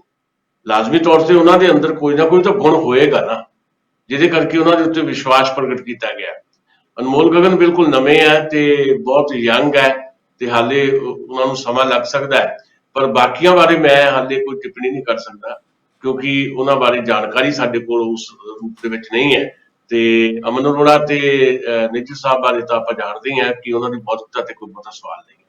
ਮੇਰੇ ਖਿਆਲ 'ਚ ਜਿਹੜੀ ਮੈਂ ਗੱਲ ਪਹਿਲਾਂ ਸ਼ੁਰੂਆਤ ਕੀਤੀ ਸੀ, ਜਿੱਥੋਂ ਤੱਕ ਫੌਜਾ ਸਿੰਘ ਨਾਂ ਦਾ ਜ਼ਿਕਰ ਕਰ ਰਹੇ, ਜਿਹੜੇ ਥਾਣੇਦਾਰ ਤੋਂ ਤਰੱਕੀ ਕਰਕੇ 2 ਸਾਲਾਂ ਬਾਅਦ ਹੀ ਮੰਤਰੀ ਬਣੇ ਨੇ, ਉਹ ਰਾਏ ਸਿੱਖ ਬਰਾਦਰੀ ਦਾ ਇੱਕ ਵੱਡਾ ਵੋਟ ਬੈਂਕ ਹੈ ਜੀ, ਫਿਰੋਜ਼ਪੁਰ, ਫਰੀਦਕੋਟ, ਉਸ ਇਲਾਕੇ ਦੇ ਵਿੱਚ ਤੁਸੀਂ ਸ਼ਾਇਦ ਜਾਣਦੇ ਹੋਵੋਗੇ। ਸ਼ਾਇਦ ਉਹ ਕੈਲਕੂਲੇਸ਼ਨ ਕਿਤੇ ਉਹਨਾਂ ਨੂੰ ਲੱਗੀ ਆ ਕਿ ਉਹਨਾਂ ਲੋਕਾਂ ਨੂੰ ਅਸੀਂ ਜੋੜਨਾ ਆ। ਕਿਤੇ ਨਾ ਕਿਤੇ ਸਾਡੀ ਪੋਲੀਟਿਕਸ ਦੇ ਵਿੱਚ ਇਹ ਚੀਜ਼ਾਂ ਅਜੇ ਵੀ ਜਿਹੜੀਆਂ ਨੇ ਭਾਰੂ ਨੇ ਕਿ ਜੱਟ ਸਿੱਖ ਇੰਨੇ ਦੇਣੇ ਆ, ਹਿੰਦੂ ਇੰਨੇ ਦੇਣੇ ਆ, ਇੰਨਾ ਦੇਣਾ। ਹੁਣ ਬਹੁਤ ਸਾਰੇ ਲੋਕ ਇਹ ਵੀ ਕਹਿ ਰਹੇ ਆ ਕਿ ਭਾਵੇਂ ਅਮਨ ਮਾਨ ਨੂੰ ਅਸੀਂ ਅਮਨ ਅਰੋੜਾ ਹਰਾਂ ਨੂੰ ਹਿੰਦੂ ਦੇ ਤੌਰ ਤੇ ਕੈਂਡੀਡੇਟ ਨਹੀਂ ਕੰਸੀਡਰ ਕਰ ਸਕਦੇ, ਜਿੱਦਾਂ ਅਸੀਂ ਅੱਜ ਤੱਕ ਜਾਖੜ ਸਾਹਿਬ ਨੂੰ ਸਮਝਦੇ ਆਏ ਆ, ਇਸੇ ਤਰ੍ਹਾਂ ਹੀ ਅਮਨ ਅਰੋੜਾ ਹਰਾਂ ਦਾ ਇਮੇਜ ਆ ਲੋਕਾਂ ਦੇ ਵਿੱਚ ਕਿ ਉਹ ਇੱਕ ਚੰਗੇ ਸੁਹਿਰਦ ਲੀਡਰ ਨੇ, ਵਧੀਆ ਲੀਡਰ ਨੇ। ਪਰ ਕਿਤੇ ਨਾ ਕਿਤੇ ਗੱਲ ਕਰਨ ਵਾਲੇ ਲੋਕ ਇਹ ਵੀ ਕਹੀ ਜਾਂਦੇ ਕਿ ਉਹਦੇ ਨਾਲ ਹਿੰਦੂਆਂ ਨੂੰ ਵੀ ਰਿਪਰੈਜ਼ੈਂਟੇਸ਼ਨ ਮਿਲ ਗਈ ਆ, ਉਹ ਰਾਏ ਸਿੱਖਾਂ ਨੂੰ ਮਿਲ ਗਈ ਆ। ਕੁਝ ਇੱਦਾਂ ਦੀਆਂ ਕੈਲਕੂਲੇਸ਼ਨਾਂ ਵੀ ਪਾਰਟੀਆਂ ਕਰਦੀਆਂ ਨੇ ਅਕਸਰ, ਮੇਰੇ ਖਿਆਲ ਸ਼ਾਇਦ ਇਹ ਵੀ ਕਿਤੇ ਨਾ ਕਿਤੇ ਉਹਨਾਂ ਕੰਸੀਡਰ ਕੀਤਾ ਹੋਏਗਾ। ਨਹੀਂ, ਲਾਜ਼ਮੀ ਕੀਤਾ ਹੋਏਗਾ, ਪਰ ਅਸਲ ਦੇ ਵਿੱਚ ਨਾ ਕੈਲਕੂਲੇਸ਼ਨਸ ਜਿਹੜੀਆਂ ਪਾਰਟੀਆਂ ਦੀਆਂ ਆਪਣੀਆਂ ਹੁੰਦੀਆਂ। ਅਸੀਂ ਜ਼ਰੂਰ ਏਦਾਂ ਦੀ ਚਰਚਾ ਕਰਨ ਲੱਗ ਪੈਂਦੇ ਹਾਂ ਕਿ ਆਹ ਫਲਾਨਾ ਬੰਦਾ ਜਿਹੜਾ ਹੈ ਸ਼ਾਇਦ ਇਹਨੂੰ ਹਿੰਦੂ ਦੇ ਤੌਰ ਤੇ ਕੰਸੀਡਰ ਕੀਤਾ ਗਿਆ, ਫਲਾਨੇ ਨੂੰ ਸਿੱਖ ਦੇ ਤੌਰ ਤੇ ਕੰਸੀਡਰ ਕੀਤਾ ਗਿਆ। ਦੇਖੋ, ਜਿਹਨੂੰ ਵੀ ਬਣਾਇਆ ਜਾਏਗਾ ਅਕਸਰ ਇਸ ਸਮਾਜ ਦੇ ਵਿੱਚੋਂ ਕੱਢ ਕੇ ਬਣਾਇਆ ਜਾਏਗਾ। ਇਹ ਸਮਾਜ ਦੇ ਵਿੱਚ ਵਿਚਰ ਰਹੇ ਆ, ਤੁਸੀਂ ਜਿਹੜਾ ਵੀ ਤੁਸੀਂ ਮੰਤਰੀ ਬਣਾਓਗੇ, ਜਿਹੜਾ ਵੀ ਤੁਸੀਂ MLA ਲੜਾਓਗੇ, ਫਿਰ ਮੰਤਰੀ ਬਣਾਓਗੇ, ਇਸੇ ਸਮਾਜ ਦਾ ਹਿੱਸਾ ਹੋਏਗਾ। ਉਹ ਸਿੱਖ ਵੀ ਹੋ ਸਕਦਾ, ਹਿੰਦੂ ਵੀ ਹੋ ਸਕਦਾ, ਕਿਸੇ ਹੋਰ ਥਾਂ ਤੋਂ ਵੀ ਹੋ ਸਕਦਾ, ਮੁਸਲਿਮ ਵੀ ਹੋ ਸਕਦਾ, ਤੇ ਇਹ ਤਾਂ ਹੈ, ਚੱਲਦਾ ਹੈ। ਦੇਖੋ, ਮਲੇਰਕੋਟਲੇ ਤੋਂ ਜਿਹਨੂੰ ਕੈਂਡੀਡੇਟ ਖੜਾ ਕਰਨਾ ਜਿਹੜਾ ਮਰਜ਼ੀ ਆ ਜਾਵੇ, ਚਾਹੇ ਕੋਈ ਉਹ ਕਾਂਗਰਸੀ ਹੋਵੇ, ਚਾਹੇ ਅਕਾਲੀ ਹੋਵੇ, ਚਾਹੇ BJP ਹੋਵੇ, ਚਾਹੇ ਆਮ ਆਦਮੀ ਪਾਰਟੀ ਹੋਵੇ, ਉਹ ਮੁਸਲਿਮ ਕਮਿਊਨਿਟੀ ਚੋਂ ਹੀ ਕੈਂਡੀਡੇਟ ਲੈਂਦੇ ਆ। ਮਲੇਰਕੋਟਲੇ ਤੋਂ ਗੈਰ ਮੁਸਲਿਮ ਕਦੇ ਕੋਈ ਉਮੀਦਵਾਰ ਨਹੀਂ ਆਉਂਦਾ ਕਿਸੇ ਵੀ ਪਾਰਟੀ ਦਾ। ਇਹ ਤਾਂ ਹੁੰਦਾ ਹੀ ਆ ਸਟ੍ਰੈਟਜੀ ਦੇ ਲੈਵਲ ਦੇ ਉੱਤੇ ਵੀ ਹਾਂ, ਇੱਕ ਲਾਲਚ ਹੁੰਦਾ ਵੀ ਇੱਥੇ ਜਿਹੜੀ ਜ਼ਿਆਦਾ ਪਾਪੂਲੇਸ਼ਨ ਕਿਸੇ ਖਾਸ ਫਿਰਕੇ ਦੀ ਹੈ ਤੇ ਉਸੇ ਫਿਰਕੇ ਨੂੰ ਤਰਜੀਹ ਦਿੱਤੀ ਜਾਏ, ਤੇ ਨੁਮਾਇੰਦਗੀ ਵੀ ਕਈ ਵਾਰੀ ਸਰਕਾਰਾਂ ਦੇ ਵਿੱਚ ਇਸ ਢੰਗ ਨਾਲ ਦਿੱਤੀ ਜਾਂਦੀ ਹੈ। ਪਰ ਸਰਕਾਰਾਂ ਜਾਂ ਜਿਹੜੀ ਪਾਰਟੀ ਸੱਤਾ 'ਚ ਹੁੰਦੀ ਹੈ, ਉਹਨੇ ਇਹ ਸੋਚ ਕੇ ਕੀਤਾ ਹੋਵੇ ਜਾਂ ਨਾ ਕੀਤਾ ਹੋਵੇ, ਤੇ ਥੱਲੇ ਜਿਹੜੇ ਪੱਤਰਕਾਰ ਸਾਡੇ ਵਰਗੇ ਦੋਸਤ ਮਿੱਤਰ ਆ, ਅਸੀਂ ਜ਼ਰੂਰ ਉਹਨੂੰ ਘੜੀਸ ਲੈਂਦੇ ਹਾਂ ਵੀ ਅਮਨ ਅਰੋੜਾ ਜਿਹੜਾ ਆ ਉਹਨੂੰ ਇਸ ਕਰਕੇ ਨੁਮਾਇੰਦਗੀ ਦਿੱਤੀ ਗਈ ਹੈ ਤਾਂ ਜੋ ਹਿੰਦੂ ਸਮਾਜ ਦਾ ਨਾਰਾਜ਼ ਹੋ ਜਾਏ ਵੀ ਦੇਖੋ ਸਾਡਾ ਬੰਦਾ ਤੁਸੀਂ ਲਿਆ ਹੀ ਨਹੀਂ। ਸੋ ਇਹ ਜ਼ਿਆਦਾ ਚਰਚਾ ਜਿਹੜੀ ਆ ਅਸੀਂ ਕਰਦੇ ਆ, ਉਂਝ ਸਟ੍ਰੈਟਜੀ ਵੀ ਲਾਜ਼ਮੀ ਤੌਰ ਤੇ ਪਾਰਟੀਆਂ ਦੀ ਹੁੰਦੀ ਹੈ ਵੀ ਕਿਹੜੀ ਧਿਰ ਨੂੰ, ਕਿਹੜੇ ਸਮਾਜ ਨੂੰ ਕਿੰਨੀ ਕੁ ਤਰਜੀਹ ਦੇਣੀ ਆ, ਉਹਦੀ ਜਿਹੜੀ ਸਮਾਜ ਦੇ ਵਿੱਚ ਭੂਮਿਕਾ ਕਿੱਦਾਂ ਦੀ ਹੈ, ਉਹ ਪਾਪੂਲੇਸ਼ਨ ਜਿਹੜੀ ਹੈ ਕਿੰਨੀ ਕੁ ਉਹਨਾਂ ਨੂੰ ਵਰਕ ਕਰਦੀ ਹੈ, ਉਹ ਪਾਪੂਲੇਸ਼ਨ ਦੀ ਵੋਟ ਜਿਹੜੀ ਹੈ ਉਹ ਕਿੰਨੀ ਹੈ, ਇਹ ਸਾਰੀਆਂ ਚੀਜ਼ਾਂ ਵੀ ਪਾਰਟੀਆਂ ਦੇਖਿਆ ਕਰਦੀਆਂ।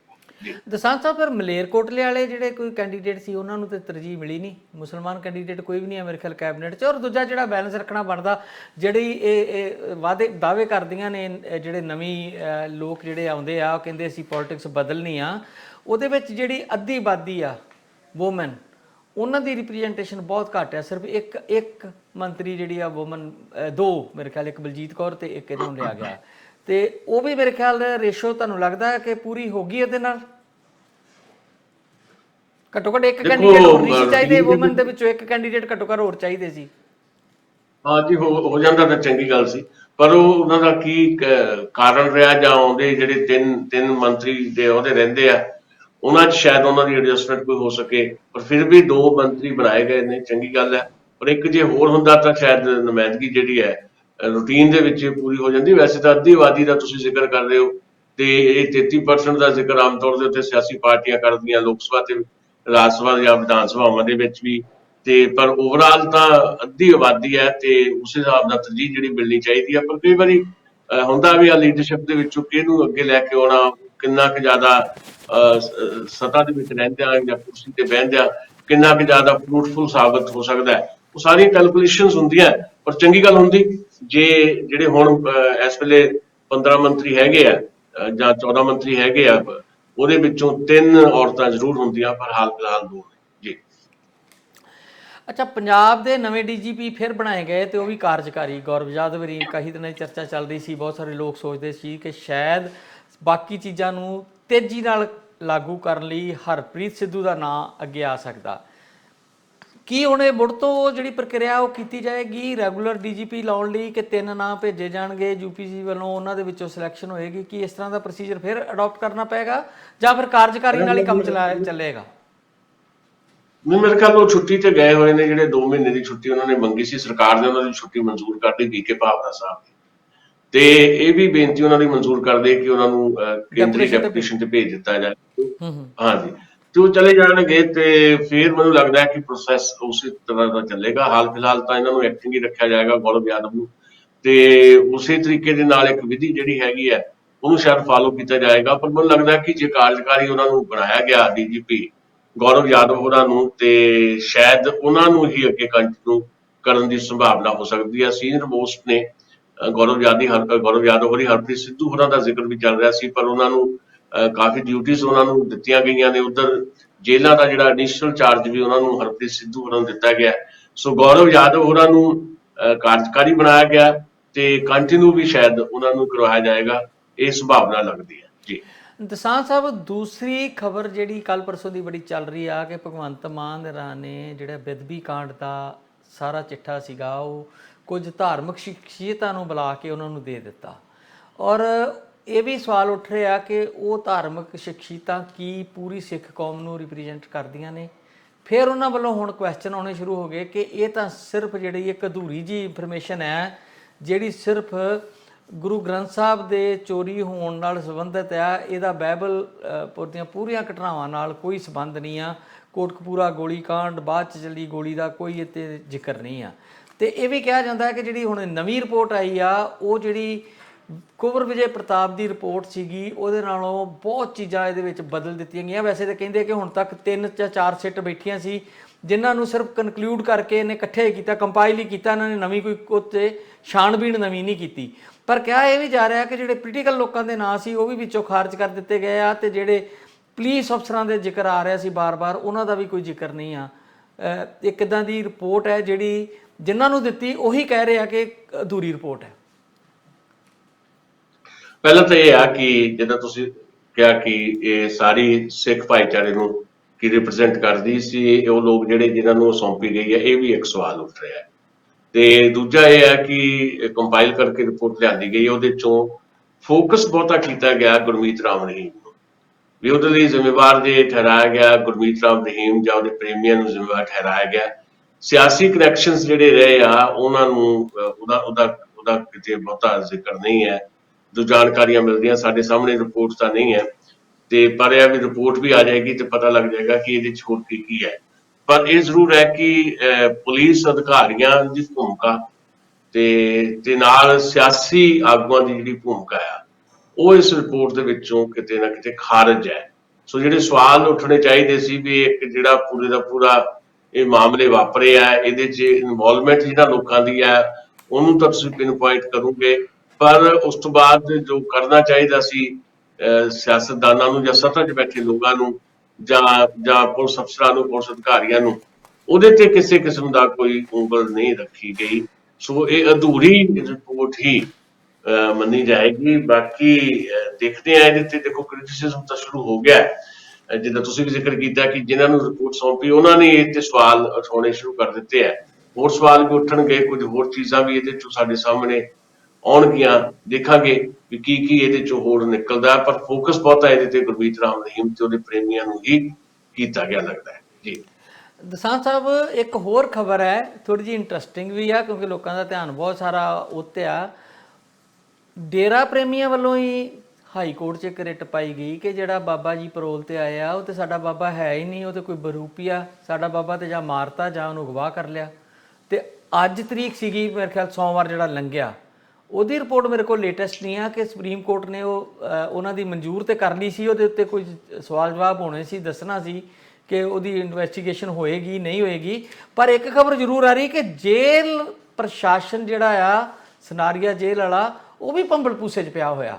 ਉਹਨਾਂ ਨੂੰ ਵੀ ਲੱਗਦਾ ਕਿ ਕਿਤੇ ਨਾ ਕੋਈ ਗੜਬੜ ਕਿਤੇ ਹੈ। ਮੈਂ ਜਿਹੜੀਆਂ ਖਬਰਾਂ ਦੇਖ ਰਿਹਾ ਸੀ, BBC ਤੋਂ ਦੇਖ ਰਿਹਾ ਸੀ, ਹੋਰ ਜਗ੍ਹਾ ਤੋਂ ਦੇਖ ਰਿਹਾ ਸੀ, ਸੋਰਸਸ ਤੋਂ, ਉਹ ਇਹੋ ਹੀ ਕਹਿ ਰਿਹਾ ਕਿ ਜੇਲ੍ਹ ਪ੍ਰਸ਼ਾਸਨ ਵੀ ਇਹਦੇ ਲਈ ਥੋੜਾ ਜਿਹਾ ਕਨਫਿਊਜ਼ਡ ਹੈ।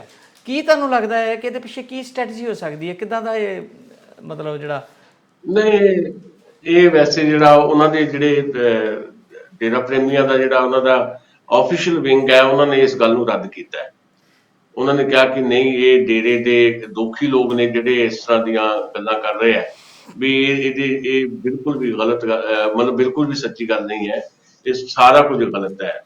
ਤੇ ਅਸੀਂ ਵੀ ਇਹ ਸਮਝਦੇ ਹਾਂ ਕਿ ਐਡਾ ਵੱਡਾ ਨਹੀਂ ਕੁਝ ਹੋ ਸਕਦਾ ਵੀ ਏਦਾਂ ਦੇ ਜ਼ਮਾਨੇ ਦੇ ਵਿੱਚ ਜਿੱਥੇ ਪਲ ਪਲ ਦੀ ਖਬਰ ਵੀ ਆਉਂਦੀ ਹੈ, ਜਿੱਥੇ ਸਾਰੀਆਂ ਚੀਜ਼ਾਂ ਸਕੈਨ ਹੋ ਸਕਦੀਆਂ, ਉੱਥੇ ਤੁਸੀਂ ਜਿਹੜਾ ਰੀਅਲ ਹੈ ਉਹਨੂੰ ਤੁਸੀਂ ਗਾਇਬ ਕਰ ਦਿਓ ਤੇ ਕੋਈ ਨਕਲੀ ਬੰਦਾ, ਤਾਂ ਫਿਲਮੀ ਸਟੋਰੀ ਆ ਵੀ ਹੋ ਗਿਆ ਜਿੱਦਾਂ ਫਿਲਮਾਂ 'ਚ ਹੁੰਦਾ। ਇਹ ਪੋਸੀਬਿਲਿਟੀ ਨਹੀਂ ਹੈ, ਪਰ ਉਹ ਲੌਜਿਕ ਇਹ ਦੇ ਰਿਹਾ ਵੀ ਸਾਡੇ ਬਾਬੇ ਦਾ 1 ਇੰਚ ਕੱਦ ਵੱਧ ਗਿਆ ਜੀ, ਤੇ ਜਾਂ ਕਹਿੰਦੇ ਵੀ ਪੈਰ ਜਿਹੜੇ ਆ ਉਹ ਕਾਫੀ ਜ਼ਿਆਦਾ ਭਾਰੀ ਦਿਖਾਈ ਦੇ ਰਹੇ, ਹੱਥ ਵੀ ਭਾਰੀ ਦਿਖਾਈ ਦੇ ਰਹੇ ਆ, ਇਹ ਸਾਡਾ ਬਾਬਾ ਹੈ ਹੀ ਨਹੀਂ। ਏਦਾਂ ਦੀਆਂ ਗੱਲਾਂ ਉਹਨਾਂ ਨੇ ਕਹੀਆਂ, ਪਰ ਇਹਨਾਂ ਨੂੰ ਰੱਦ ਕੀਤਾ ਜਾ ਰਿਹਾ। ਤੇ ਜਿੱਥੋਂ ਤੱਕ ਜੇਲ੍ਹ ਪ੍ਰਸ਼ਾਸਨ ਦਾ ਭੰਬਲ ਭੂਸੇ ਹੋਣਾ, ਉਹ ਤੇ 1 ਮਿੰਟ ਨਹੀਂ ਲੱਗਦਾ, 1 ਮਿੰਟ ਨਹੀਂ ਲੱਗਦਾ। 1 ਮਿੰਟ ਤੋਂ ਪਹਿਲਾਂ ਤੁਸੀਂ ਬੰਦੇ ਨੂੰ ਚੈੱਕ ਕਰ ਸਕਦੇ ਹੋ। ਤਾਂ ਜੇਲ੍ਹ ਪ੍ਰਸ਼ਾਸਨ ਨੂੰ ਭੰਬਲ ਭੂਸੇ 'ਚ ਰਹਿਣ ਦੀ ਕੀ ਲੋੜ ਹੈ? ਉਹਨੂੰ ਫਿਜ਼ੀਕਲੀ ਜਦੋਂ ਮਰਜ਼ੀ ਚੈੱਕ ਤੁਸੀਂ ਕਰ ਸਕਦੇ ਹੋ, ਪਤਾ ਲੱਗ ਜਾਏਗਾ ਕੌਣ ਹੈ ਕੀ ਨਹੀਂ। ਅੱਜ ਕੱਲ੍ਹ ਤਾਂ ਤੁਹਾਡੇ ਕੋਲ 100 ਤਰ੍ਹਾਂ ਦੀਆਂ ਹੋਰ ਟੈਕਨੀਕਸ ਹੈ, DNA ਉਹਦਾ ਪਿਆ, ਤੁਸੀਂ ਉਹ ਲੈ ਲਓ, ਉੱਥੋਂ ਪਤਾ ਲੱਗ ਜਾਏਗਾ ਉਹ ਹੈ ਅਸਲੀ ਜਾਂ ਨਕਲੀ ਹੈ। ਇਹ 'ਚ ਕੋਈ ਬਹੁਤੀ ਬਹਿਸ 'ਚ ਪੈਣ ਦੀ ਕੋਈ ਬਹੁਤੀ ਜ਼ਰੂਰਤ ਨਹੀਂ ਹੈ। ਹਾਂ, ਇਹ ਜ਼ਰੂਰ ਹੈ ਕਿ ਚਰਚਾ ਮਿਲ ਗਈ ਆ, ਸੋਸ਼ਲ ਮੀਡੀਆ 'ਤੇ ਬੜਾ ਫੈਲਿਆ ਹੋਇਆ, ਇਹ ਚੈਨਲ ਵਾਲਿਆਂ ਨੇ ਆਪਣੀ TRP ਬਣਾਉਣ ਲਈ ਇਹਨਾਂ ਨੂੰ ਚੱਕ ਲਿਆ ਸਾਰੇ ਕੁਝ ਨੂੰ, ਪਰ ਇਦਾਂ ਦਾ ਹੈ ਕੁਝ ਨਹੀਂ, ਮੈਨੂੰ ਨਹੀਂ ਲੱਗਦਾ ਕੋਈ ਇਹ ਗੱਲ ਸੱਚੀ ਹੈ। ਜੀ ਬਿਲਕੁਲ ਲੱਗਦਾ ਤਾਂ ਨਹੀਂ, ਪਰ ਕੋਈ ਅਫੀਸ਼ੀਅਲ ਸਟੇਟਮੈਂਟ ਨਹੀਂ ਆਈ ਕਿਸੇ ਮਤਲਬ ਸਰਕਾਰੀ ਅਧਿਕਾਰੀ ਵੱਲੋਂ, ਸਰਕਾਰ ਵੱਲੋਂ, ਜੇਲ੍ਹ ਪ੍ਰਸ਼ਾਸਨ ਵੱਲੋਂ ਜਾਂ ਕੋਰਟ ਵੱਲੋਂ। ਅੱਜ ਕੋਰਟ 'ਚ ਡੇਟ ਸੀ, ਮੈਨੂੰ ਨਹੀਂ ਪਤਾ ਉੱਥੇ ਕੀ ਹੋਇਆ ਕਿਉਂਕਿ ਉਹ ਖਬਰ ਸਾਡੇ ਤੱਕ ਨਹੀਂ ਪਹੁੰਚੀ। ਹਾਈ ਕੋਰਟ ਦੀ ਇੱਕ ਖਬਰ ਜ਼ਰੂਰ ਪਹੁੰਚੀ ਹੈ ਵੀ ਕੁਮਾਰ ਵਿਸ਼ਵਾਸ ਹੀਰਾਂ ਨੂੰ ਜਿਹੜੇ ਉਹ ਝਗੜਾ ਪਿਆ ਸੀ ਕੇਜਰੀਵਾਲ ਨਾਲ, ਉਹਨਾਂ ਦੀ ਗ੍ਰਿਫਤਾਰੀ ਤੇ ਰੋਕ ਲਾ ਦਿੱਤੀ, ਉਹਨਾਂ ਨੂੰ ਰਾਹਤ ਮਿਲ ਗਈ ਆ। ਪਰ ਜਿਹੜੇ 2 ਸਾਬਕਾ ਮੰਤਰੀ, ਇੱਕ ਆਪਣੇ ਇਹਨਾਂ ਦਾ ਆਪਣਾ ਹੀ ਮੰਤਰੀ ਤੇ ਦੂਜੇ ਕਾਂਗਰਸ ਵਾਲੇ, ਉਹਨਾਂ ਨੂੰ ਕੋਰਟ ਨੇ ਕੋਈ ਰਾਹਤ ਨਹੀਂ ਦਿੱਤੀ, ਉਹਨਾਂ ਦੀ ਕੋਈ ਸੁਣਵਾਈ ਨਹੀਂ ਕੀਤੀ।